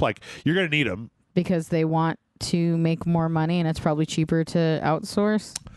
I don't think it is. I don't think it is cheaper to outsource. I'm not sure what is or isn't cheaper anymore. Sometimes it just seems like corporations really want to keep very specific numbers down, and then and there's no logic behind it. Yeah. It's just one person was like, why is this so high? And you're like, I guess we'll lower it. But nobody actually just answered the question. Yeah. Yeah. So, I mean, again, I think it's possible that that all this is true and it did cause a problem. It's not like you can lay the entire blame at the feet of this outsourced QA company. It's not QA company's job to fix the problem. That's true. It's their job to tell them there is a problem.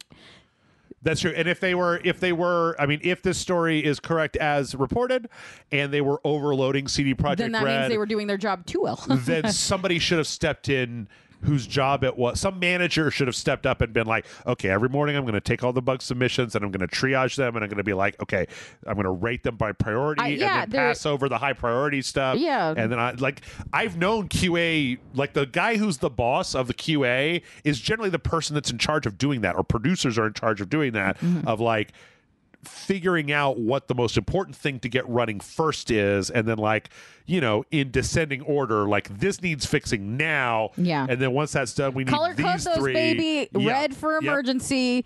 Like They all got a orange whiteboard in their office. I just saying, there's Yep. ways of like, yeah, you're right. There's ways of like categorizing it properly. And even then, if you're telling the QA people to do it and you're like, we just want to hit 10, then you could ask them to do that. You know what I mean? Absolutely. I submitted 10, but these 10 are all minor things. And then you could be like, all right, well, yours is going to go on the bottom of the pile, but this guy says he has like emergency things, and it's going to go on top of the pile. Yep. When I worked a long time ago in QA, and there was okay, let's see, how's the best way to say this without, I don't think it's even be a problem, but it was for an online game, and there were like clothing options, and then there were various like racial options, and there was one clothing gender race combination that was always broken. And so every time we got a new build, the first thing that I would do was jump on, get all that stuff, and be like, I did 20 bugs like in 20 minutes. Like, look at me win, baby. This jacket's broken, these pants are broken, those boots are broken. And the person that programmed for it did not give a shit. They were just like, okay, fine, I don't care, like I'm not fixing it. Like nobody does that, so I don't give a shit. You like, found the magic combination. Good for you. yeah. So, oh boy, we gotta get. Shit. Woo! All right, no. let's kick it into high gear. In other unhappy development, the Sonic the Hedgehog Origins collection came out last week. It's the one that's 1, 2, and 3, and it's got the widescreen and all that stuff. Yeah. Apparently, it runs real bad. It's got a weird. Speaking of needing QA testers, It's got a weird microtransaction problem where there's like there's like $40, and then there's like a $6 thing for stuff that should have been in a fucking Sonic the Hedgehog collection. Well, one of the companies that worked on this last week got on Twitter. it's always a good start to a story. I like their company name. Sounds like something I make up. They're called Head Cannon, but Cannon is like boom boom cannon. That's like, amazing. Yeah.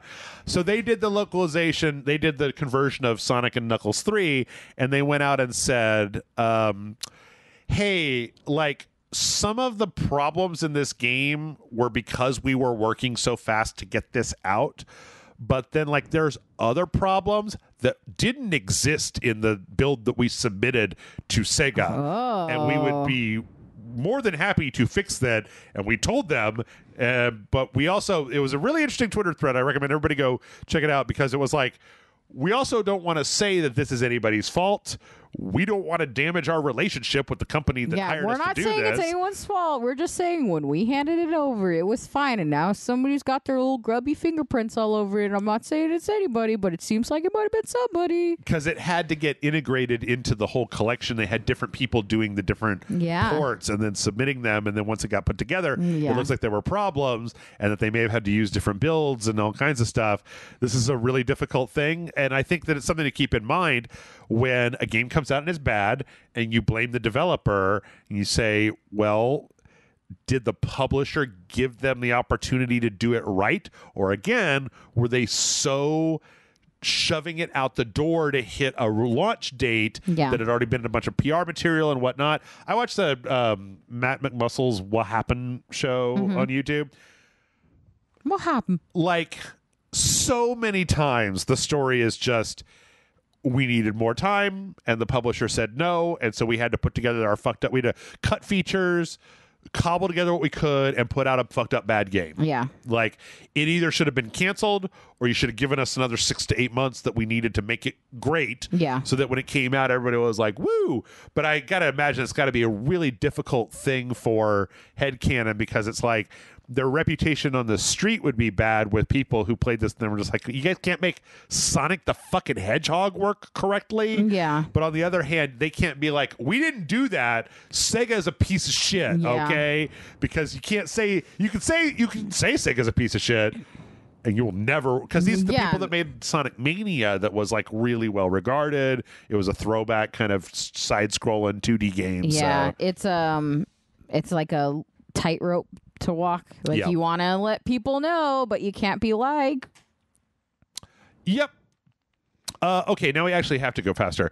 From Software's next game is almost finished. Yay! Wait, really? Yeah. That's a lot faster than I was expecting. Yeah, there was an interview with Hidetaka Miyazaki who said that they were pretty much done and like in the final phases of getting stuff wrapped up to launch their next game. The thing is that by all accounts, their next game is probably going to be an Armored Core game, which is their big mech franchise that hasn't had a game since I think it's like 2013. So they've probably been working on this for a long time. Also, Did you play an Armored Core game for a video? I did. Jason and I played Armored Core 4 Answer for Spill.com. Yeah. But yes, this has probably been in development for a long time with a team, and you wouldn't have the team that's working on the Souls games working on the mech games because. But if you did, well, the last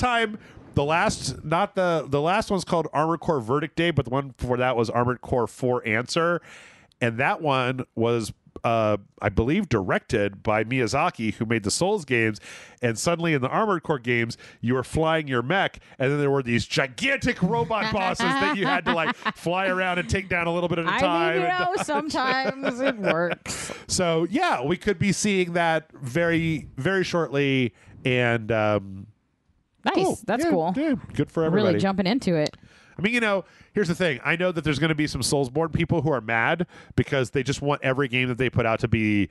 They want it to be Bloodborne 2. They want it to be Sekiro 2. They want it to be Dark Souls 4. You just Elden got Ring 2. You got Elden Ring, and then to me, ridiculously fast time. You're going to get a different game, like right and off probably the bat. DLC for Elden Ring is being worked on right this second. Yeah, and also that means that like now that these are launched, besides any like DLC or any like fixing of anything that might be needing patchwork or anything, means that they're probably going to start focusing on the next things. Absolutely, which is a good thing. Now it doesn't mean that it's like 3 years away, but that doesn't mean anything. Oh no! From another developer. I read another developer. Yes, I read the headline. Hideo Kojima did an interview last week. No, he was tweeting, I believe, where he talked about how he had an idea for a game that was basically The Boys. Yeah, and then scrapped it after he watched like 3 episodes of The Boys and realized that he had a very similar idea to something that already existed. Hideo, don't tell me things like that. It breaks my heart. Yeah, the description was what's this? This is just from a Kotaku article. Pitted a team of detectives against superpowered humans, and I'm like, oh man, I would really like to play that game. I bet it wouldn't have been The Boys. Like the comparison would have been there, but Hideo Kojima wouldn't have made what The Boys is. It would have been something. Well, if you go back to his early games were like Police Knots and not Stalker, Streaker, something like that. Anyway, they were like detective games. And then God, I don't want to play a detective game by him. You think how the fuck is it? Anyway, and then you think about superpowered, right? All the bosses in like Metal Gear are dumb superheroes. Yeah. The Bee-Man and the Electric Lady and like I mean, he's basically set it up perfect for that. God. Yeah. That's so. That's a heartbreaking fucking thing if I ever heard one. Yeah, womp womp, but like also stop watching things today. I don't want you to be discouraged. I want you to just make things. Snatcher. Yeah. Cyberpunk adventure thing. I've never actually played it, but it's like one of his very, very early games. So, yeah, but what a shame. I would have loved to have played that. And then, of course, everybody was like, make a boys game. Make the they're like, just give him, give him the fucking, honestly. Oh, yeah, and it was going to star Mads Mikkelsen as the lead because he's like besties with Mads at this point. So can he be besties with Carl Urban? Because I would like that to be a thing, too. I'm a huge Carl Urban mark. Yeah, Eric Kripke, who runs the showrunner for The Boys, was like, "No, please, please make it." Yeah, could you imagine if you're working on a project and Hideo Kojima is just like, "I really wanted to do this thing, but it turns out it's very similar to the project that Jeff is working on." I'll delete it. You can have I'll delete it. tell me. Give me a list and I'll delete all of them. Also, Anthony Starr, who is the guy that plays Homelander, you know, it was like, I would also really like to see that. I'm a big fan. I love it. Oh, my God. God, it's got to be really weird being the guy that plays Homelander. It's got to be like the poor kid that played Joffrey in Game of Thrones, or Draco. Isn't the guy that plays Homelander gay in real life? I don't know. I think I don't want to like tell tales out of, but I could have sworn he was, because I swear I thought he talked about like having a partner. Anyway, and just that it's kind of funny that like people are very. That's not. Bad things. Well, no, this is on. That's this year, This year, March 26th, it was reported the star was arrested in Spain after allegedly assaulting a 21-year-old chef at a local pub. Oh, that's weird. Okay, all right, well, maybe not. Homelander might be Homelander. Anyway, I heard that he's very like, I don't know. So it's just funny to be like, what seems like a really shitty like dude character to be not that in real life. Yeah. But maybe he is. I mean, he doesn't write the show. No, but it's still funny. Like, it's always funny when you're like, oh, this is like the nicest person in the world. They played the meanest person ever, and everyone's afraid of them. I've also heard a lot of stories the opposite direction of people that play like super likable people James on Corden? TV. And Corden? then, yeah, Corden? talk to them in real life, and it's just like, ooh. Ee. Yeah. I mean, isn't that the whole thing of Ellen DeGeneres? I have no idea. I don't keep track of such things. I'm too busy mentally keeping track of when the next fucking robot game from Hideo Kojima That's fair. And Dark Souls is coming out. And in all honesty, you're definitely paying attention to the more important things. Yeah. Well, speaking of important things, the Steam Deck is back in the news because apparently Valve has ramped up production a shitload. I want one so bad. Yeah, like the Q3 reservation emails are about to be coming out at they'll already be on their way by the time this comes out. Nice. But yeah, they're shipping double the number that they shipped in the first I love that batch, it seems to have caught them by surprise how popular it is. Yeah, well, they tried some other stuff, and it was all very niche, right? Like the controller and like the VR headset and stuff. Yeah, but like a handheld. Like to me, it made the most sense, but I'm also like a handheld gamer, so I mean the thing is that there's also like there's been for the last 5 years like a shitload of handheld PC variants from different Chinese companies and different Japanese companies that are essentially the Steam Deck. It's just that none of them were made with the sort of care that Valve has put into the Steam Deck. Yeah, like I was looking at a review the other day of just like.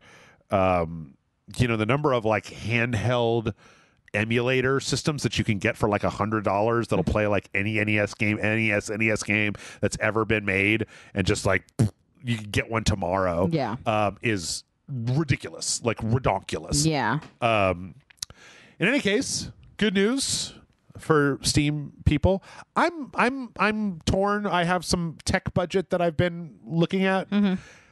I just can't bring myself to think of why I would ever use the Steam Deck. I spent all my time in the room in front of the computer and the consoles and the television. See, because I don't like console gaming anymore. Yeah. I have slowly I'm a weird I started very console heavy, very like I went consoles and PC when I was younger, and then gradually just dedicated myself to consoles, and now I'm slowly going to handhelds, and then I think by the time I'm like 45 or 50, I'm just gonna be on my cell phone playing fucking cell phone games.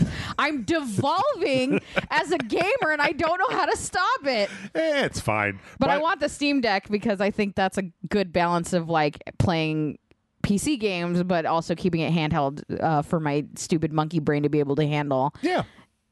We have some more Steam Deck news. Apparently, the Steam Deck specs have changed for the second generation. Didn't they say it was going to when they talked about doing the second generation? This was very quiet. Oh, okay. It was very quiet. Because the main thing is that the SSD on the Steam Deck has the first gen SSD had 4 data channels coming from it, and the new ones have 2 data channels instead of 4, which technically could mean slowdown for loading data from the hard drive into memory. Nobody has done a side-by-side comparison yet. There's also the possibility that Valve may have looked at this because the Steam Deck is, I mean, from everything I've heard, it's so tuned, right? They could have looked at it and been like, nothing, the processor and the memory aren't fast enough for the other two channels to be able to make any significant difference when it comes to loading or a game operation. Yeah. In any case, it looks like they've made this kind of like, they've made this modification change. Yeah. Sorry, I was confused by a thing. They made this modification. It looks like it's going to be that moving forward. Again, tolerances being what they are, I'm sure that if there's a problem, they will probably address it. Yeah. They also had there was a thing last week that we saw where somebody on Twitter was talking about swapping out the M2 drive, the SSD in the Steam Deck, and they said the only thing that it does is slightly bow the heat spreader that sits on top of that. And this the other weird thing is that Steam doesn't act like a company. So like when this happened, one of their engineers went on Twitter and they were like, do not do this. Like that heat spreader is right next to one of the like power connections, and like that power connection is having its heat siphoned off by that spreader, and that bowing will mean that it will not be able to pull as much heat, and this could drastically reduce the life because it's going to burn out those components faster without the amount of heat distribution happening. So interesting stuff. Yeah. Let's see. I'm gonna cut a few of these things out. Okay.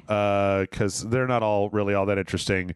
Like, there's some NFT stuff in here that I don't think. Cut the NFT stories. Okay, well, I tell you what. Here's, except for this one. Here's an interesting double-edged story. So the NFT, the crypto market has been in free fall, right? So and it's been in free fall for long enough since last winter that some crypto miners are starting to essentially reduce their crypto mining operations because it doesn't make sense based on the power requirements, which means that you're starting to see a whole bunch of high-end video cards start to hit the market, and it's mostly in Asia because that's the only place where you can buy power cheaply enough to do this shit. Yeah. So you're seeing second-hand high-end cards that are ex-crypto mining cards get sold on the secondhand market for like a half to a third of what they were originally, which I think when you first hear that, it would be like, oh, what a deal, Yeah. The thing is that these things have been running like at 100% for years. So like they have a lot of wear and tear, like way more spent, than you would normally get. So, part of this was there was a Linus Tech Tips video where they investigated some of this stuff, and they found that like if your card was in a properly ventilated system and it was monitored and make sure that it wasn't like constantly overheating and like throttling and stuff like that, then it's possible that you might be able to get one of these and it would be fine. Probably what you're going to get is a burned out piece of shit. Yeah. That they just kept that thing pegged at 100, turned off the fucking limiters, cranked it all the way up, and it was in a row of boards that were just kind of stapled to fucking wood or whatever. Like they weren't liquid cooled in a nice case with RGB lights. They were just jammed into sockets like in parallel in a big warehouse. Why does it sound like a computer torture chamber? It is, because it is. Like heat kills stuff, and like they don't care. Like the crypto people don't care. Like they're just looking to get the currency. So yeah. So beware. Let's see. Unity, the company, is going to be laying off some of their staff. Oh, no. So this is a weird. This is not entirely unseen because Unity, like, you hear a lot about Unreal Engine 5 right now. You don't hear a lot about Unity anymore. Yeah. So it appears that Unity is getting rid of like a few hundred people. John Riccitiello, who's the CEO of Unity, apparently came out in like an all hands meeting like a few weeks back and was like, "Don't worry, everybody, nobody's getting fired." And then some people got fired. I'm slightly sensitive. I'm starting to get slightly desensitized to some of this stuff where like when 100 people get fired from a company that hires 5,000 people, that like it's like the greatest tragedy that's ever happened. Yeah. I've been fired. Like I've gotten laid off from places. Like I haven't had my contract extended. Yeah. You know, not every not every like company that you work for, I feel like is a guarantee that this is the last place you'll ever work, especially nowadays. Yeah. Apparently though, there's been a lot of like, I didn't know this, but last year Unity purchased Weta, like the Lord of the Rings like, FX studio, for $1.62 billion.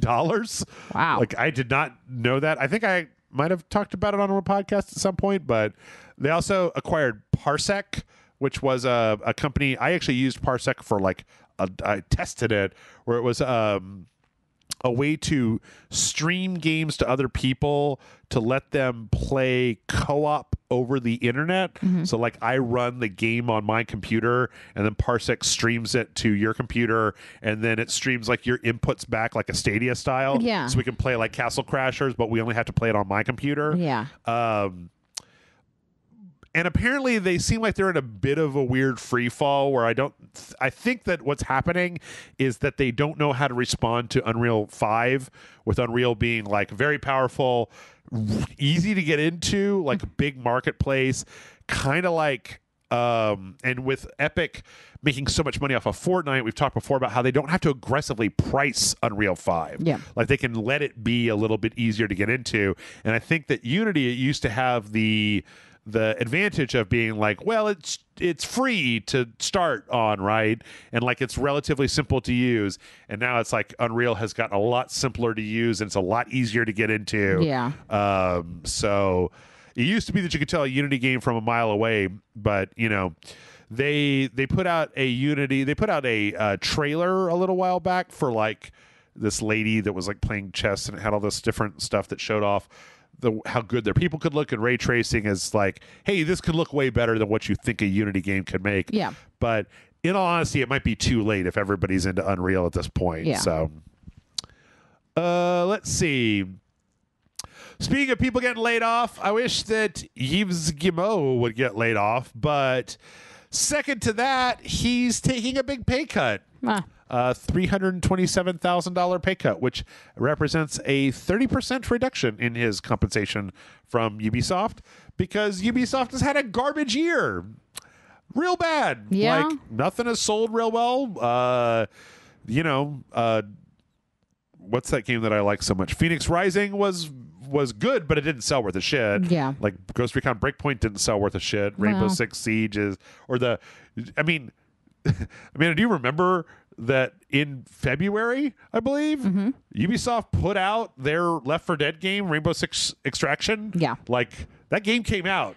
I've never heard of a single person playing it. I remember us talking about it, but I do not remember when it came out or that it came out. I'm certain I didn't know it came out. Yep.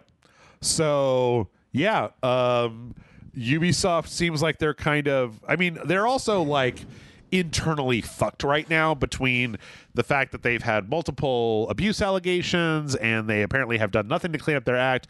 They're apparently shedding talent like crazy, because who wants to work there? Who the fuck wants to work there? And if somebody else comes and they say, hey, I'll pay you double to come be an environment artist over here, and it's like, well, do I stay with this abusive, stupid, shitty, fucked up company that keeps making me make Assassin's Creed maps, or do I go somewhere that has an interesting vision for twice the money? Yeah. Of course.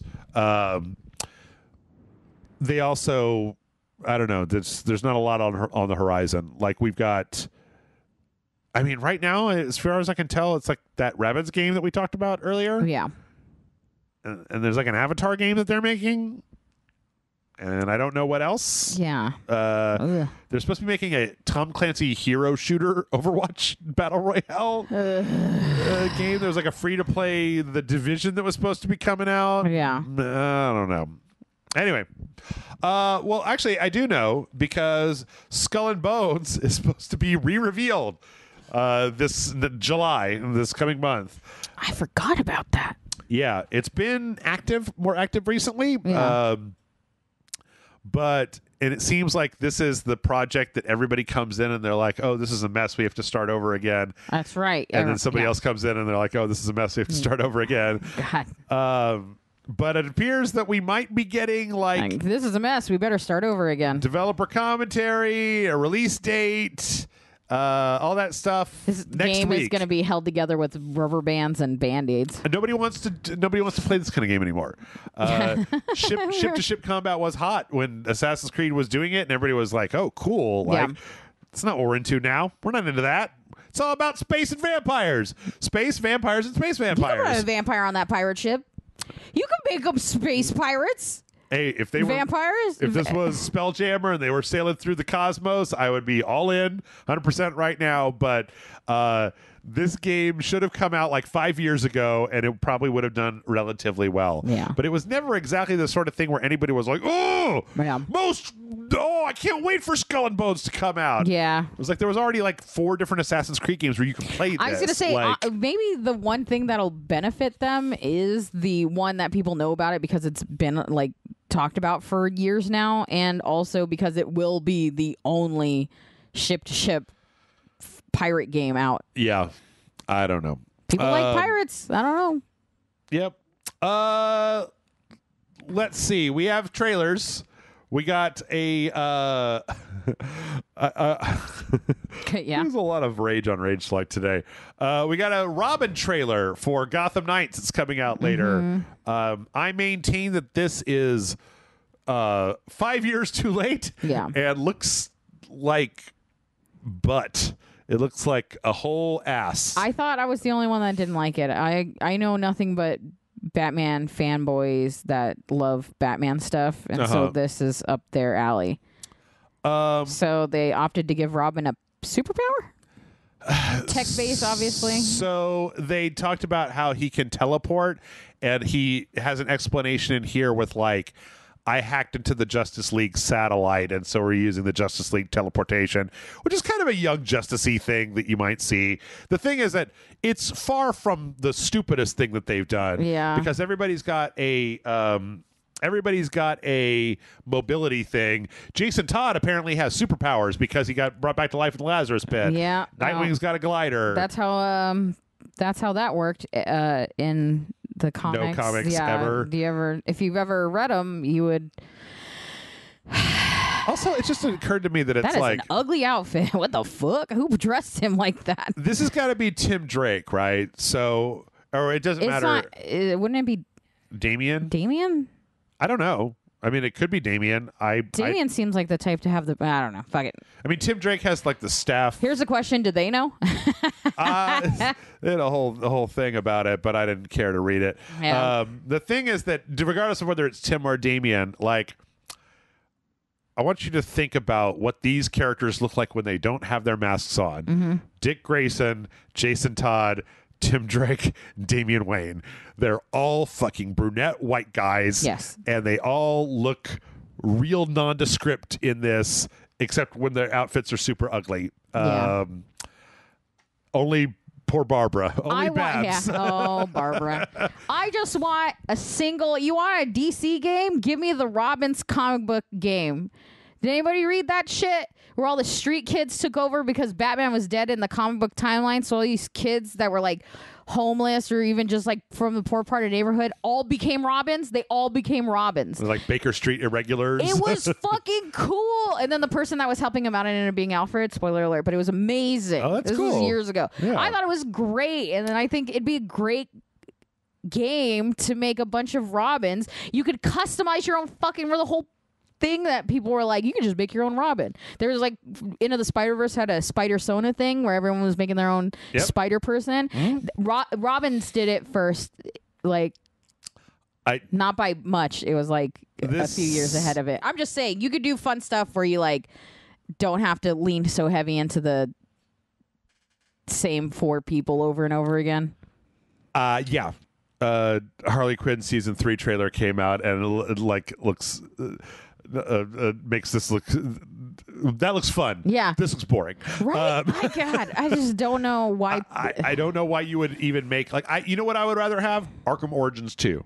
I would rather have a single player. This whole thing lends itself better to single player because you can craft very bespoke interactions that make the player feel a lot, as opposed to like this weird dumbing down for the sake of so you can play with 3 of your friends, which I'm not gonna fucking do. I don't have 3 friends. What am I gonna do? Hey, bro, you want to get online? I'm called Red Hood this weekend. I was like, do not be friends with the one that calls Red Hood. First of all, do not be with the guy that wants to be Jason Todd first. Yeah, Jason Todd sucked before he was Red Hood. It was good that the Joker beat him to death with a crowbar. I'm pro Jason Todd death over here. And they should never brought him back to life. Him and Bucky both should have stayed dead. They were the 2 that were never supposed to come back to life. Fart noise. Yeah, noise. The only one that stayed dead so far is Uncle Ben. Yeah, they brought fucking Gwen Stacy back too. Yeah, of course they did. In other superhero news, we got a War Table deep dive for the Jane Foster in the Avengers. That's Mighty Thor. Oh yeah. Who they've added. They talk a lot about her and her origins, and it's great. The thing that's a little weird is this kind of to me is like Kate Bishop Hawkeye, where sometimes they have these things where they make a new character where it's like, now Jane Foster has Mjolnir, and it's like, how is that different than Thor? Like in the comics, don't get me wrong, there's like speech bubbles and dialogue. Yeah. This is the Avengers video game. Yeah, so then it's just Thor in a girl skin. Where you're just doing like a level 80 raid on the Red Room to try to get like purple gear, right? Like, you know, where's the characterization? It's just another person with almost identical outfit with lightning powers with the same hammer. Yeah. Like, it seems weird. It seems to me like, I mean, I don't know. It seems like they really want brownie points for tying into the movie or something like that. And it's like, guys, this isn't the way. Why don't they do her Valkyrie shit? You can get her Valkyrie outfit and her ult. Right, but her weapon is different as Valkyrie. She doesn't have Mjolnir. When she does her ultimate as Thor, it apparently makes Mjolnir just like fly around randomly to attack people, and at that point she uses the weapon from Valkyrie. And then one of the DLC skins that you can buy for real world money apparently is Valkyrie skin. And don't get me wrong, I mean, like, none of this looks terrible. It's just the thing is that Avengers is not going to survive on like inoffensive, that doesn't look bad. I don't know, maybe. Yeah. Like, you need to get people excited about this game, and this is not the way to do it. Maybe when the movie comes out, people will be really excited about. Maybe. I mean, her moves are different, you know, like they're different than they were. Yeah, same powers, different physical, slightly different moves. She's also the 3rd flying character, so Thor and Iron Man were the only 2 flyers in original Avengers, and now she does it too. But see there, she pulls out the other. Yeah. It's like a mace. Yeah. She's like, I'll mace you good. But yeah. Controversial yet brave opinion. I don't like Mighty Thor. I think it's weird. I don't know anything. I don't care. Her intro book sucked. I know. I'm like the only person that thinks so. Go ahead in the comments. Tell me I'm a horrible person, but I hated that book. I thought it was heavy-handed as shit. Okay. I haven't read her Valkyrie stuff, though. I just like her look better. It feels more authentic to her. Yeah. Yeah. There's a lot of like slow zoom around her in this trailer. They're look really slowly. Yeah, they're trying real fucking hard. Yeah, I don't know. Nothing's going to make me go back to Avengers outside of like an overhaul because I didn't find it all that fun to begin with. Yeah. So it doesn't really matter to me. I guess if you're into it, it's just nice to see more characters like coming in, you know? I guess, but it was like, you know. Because it's not like we were ever mad when they brought in more people for Overwatch. And these are characters we already know. Well, that's true. But if they brought in like, you know, okay, listen, I know that this is maybe a little cliche, but like, if the new character for Overwatch was Soldier 77 and it was an older lady in a similar looking outfit that had slightly tweaked powers as Soldier 76, we would be a little bit more cynical about that than like, you know, when you go from this person to a hamster in a mech and then that's like, fair. You know, a guy with no shoes on with psychic powers. I don't think it's fair that you get to pull the hamster mech card every time I bring up Overwatch, Jeff. Wrecking Ball is great. I will hear no dissent. Yeah. So we had our Nintendo Direct, and this is the weirdest story of all time. The Japan had a slightly different Nintendo Direct where they announced a new Monster Rancher game. And this Monster Rancher game is exclusively you ranching Ultraman villain kaijus. I love the design for Ultraman villain kaiju. They are so fucking goofy. I know. They look so silly. It's almost like actively done, too, that they're just like, let's make them fucking real goofy. Let's make them real doofy.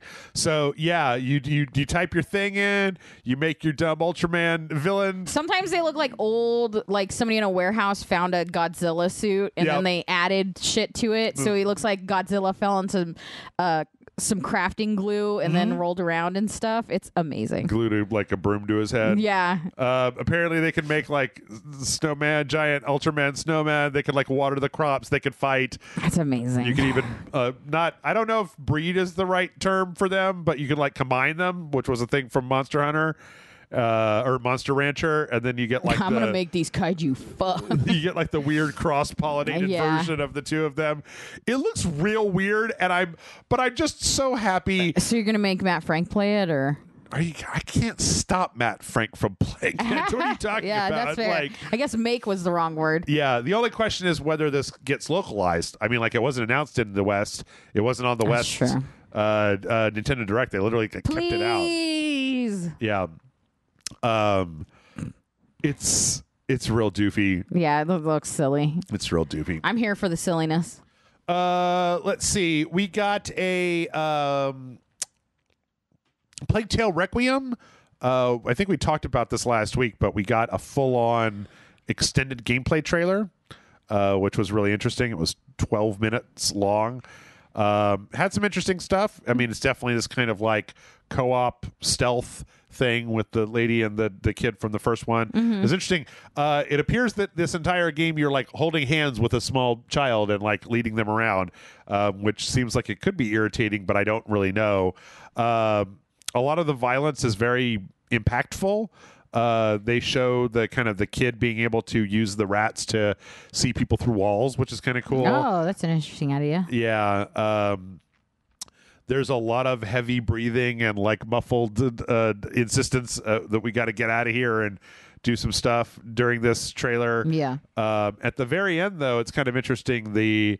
I don't know if this is a thing. Like, this is in the trailer, so I'm not calling spoilers or anything.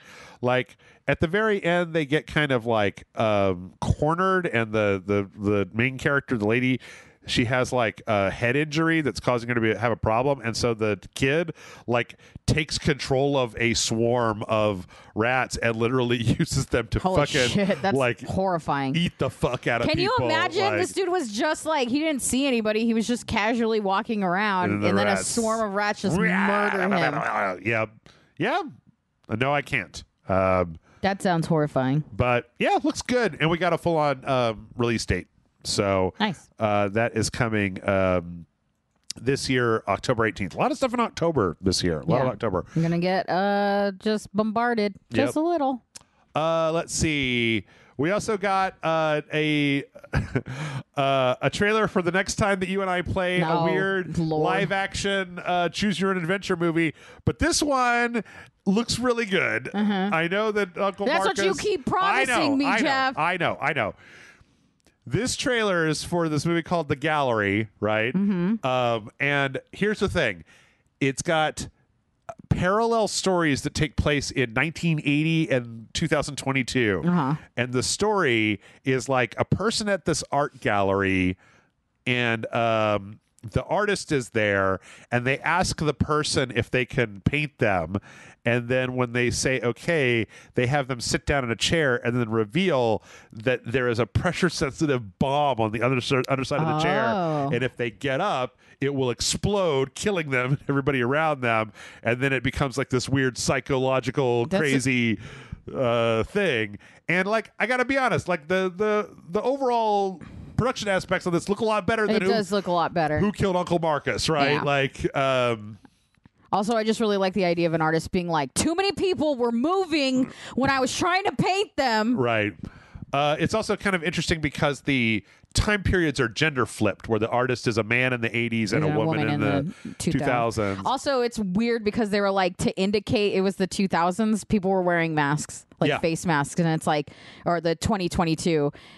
Which is like, oh God, in like 10 years, we're going to get movies where it's like, the distant past, 2022, and they're wearing face masks. Yep.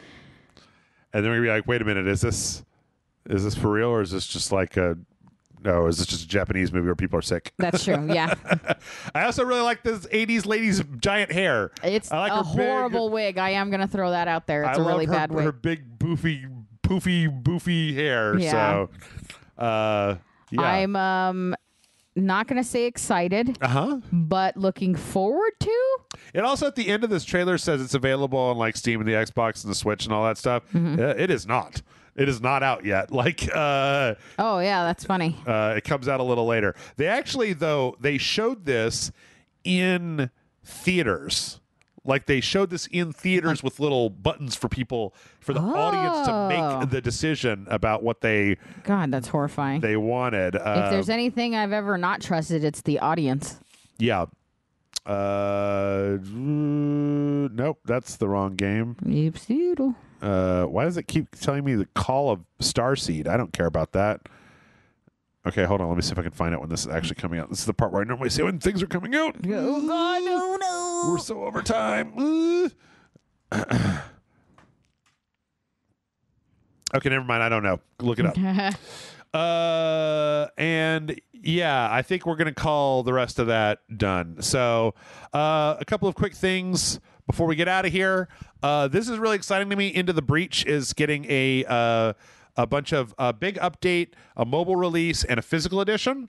This is the mech game from the people that made FTL. Oh, okay, yeah. And it's like a time loop mech game kaiju thing. It's like a little tactical strategy thing that ends up playing kind of like a weird fucked up chess. So, yeah. Nice. Netflix, the Netflix mobile games is where you can get it. You get it with your Netflix subscription. So they're adding a whole bunch of new like pilots and mechs and scenarios and stuff into the main game for free. You can play it on your phone with the Netflix gaming thing. And then I believe Limited Run is putting out a boxed version. Nice. So cool. Yep. Fan Gamer, not Limited Run.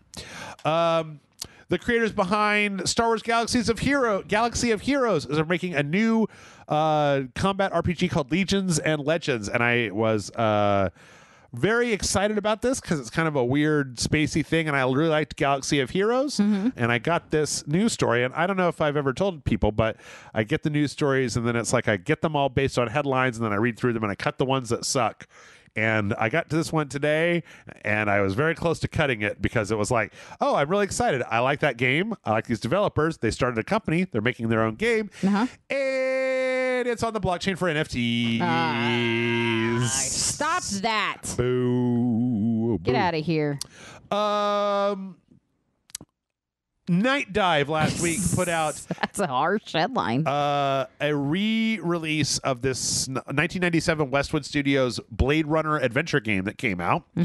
Apparently it looks like absolute and total garbage, and so one of the things that they did when they started getting railed for it was they took a version of the game that was made by fans to use the SCUM interface from LucasArts games, and they basically packaged it in with that release as well as a completely unaltered version so that there's now 3 different versions.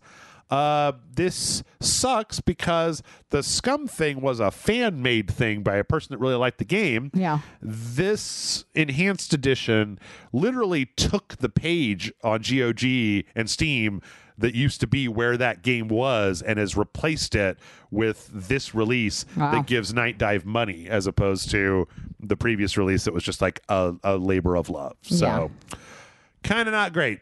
Kind of not great. Not a good look. I don't know why I have Dally Mini open. Let's see. Why. 13, that horrible cel-shaded game from the PS2, PS3 era that got a horrible re-release that nobody understood why the fuck it was so bad, is now the re-release is getting an update to hopefully fix it. Jesus. The company that did the re-release has been fired by the rights holder, and a new company has come in to fix what they did wrong. Wow. And restore it. Does back it to the way have it's a supposed big to enough be. audience for this kind of rigmarole? I wouldn't think so. Yeah. I thought this was a real culty thing, and that, I mean, like, people would Seems maybe like try max it out. effort for something I don't remember anybody actually giving a shit about. Yeah, exactly. It seems like they're going to spend like 8 to 10 months of additional work on it for I mean, maybe it'll find a new audience when it comes out, but I don't think it will. possibly. And then let's wrap it up with some fun stuff. Yay. Half-Life 2 apparently is already running on the Switch because Portal is running on the Switch, and Portal runs on the Half-Life 2 engine. So some modders have gotten Portal Half-Life 2 running. Not all levels and real janky, but it is running, and so there is the possibility That someday, I mean, you know, in the not too distant future, they had to negotiate with Valve to get Portal, so they've got it open. that communication's happening, baby. Yeah, so you can see that. The let's see, the next one is the guy that made that many years back. There was a guy that, like, in a day remade like the opening area of the Simpsons Hit and Run game, and like he did a really good job in a really short amount of time with just like tools, pre-built models, stuff like that.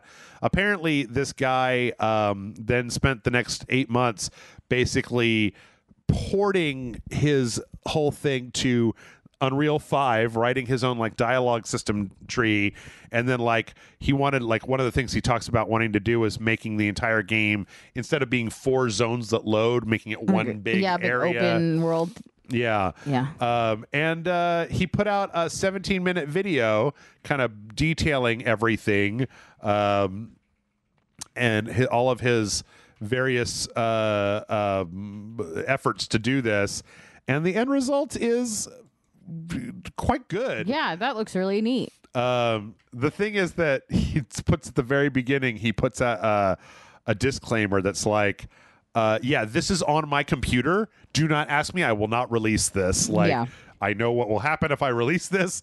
The rights holders of The Simpsons are not Yeah, cool. they don't fuck around with that sort of thing. So, but it's interesting to see just how good some of this stuff can look with just the also he added in more Cars co-op, a bunch of other stuff into the game, like, which is kind of, God, it must be cool to be able to just make your own game and just chill and play your own game. I don't know, I start to wonder whether it would be fun or whether it would be, I'm tired of looking at it. well, whether you made the whole thing, right? So if it's not like a procedurally generated game or something that generates like interesting that's true. situations, you already know where the story is going. It's like you're not going to be surprised by the twist 3 hours in because you wrote it. Like, you put it into the game. Yeah, so. there's no like first time. But I mean, it's not like he's not remaking something that he'd already played anyway. That's true. And then I didn't even read half of these stories. Anyway. What kind of piss poor research? I didn't click any of the links you sent me today. I got tired. I did want to see a video of this where apparently there was the DALL-E guys taught an AI to speedrun Minecraft by making it watch YouTube videos of Let's Players playing Minecraft. Oh my God. And it can apparently do a pretty good job. Like, so It speed ran after a while, but it just starts by dying over and over and over again like everybody else is. yeah, Those it just zombies. keeps typing "fuck" into chat. I don't know what the problem is.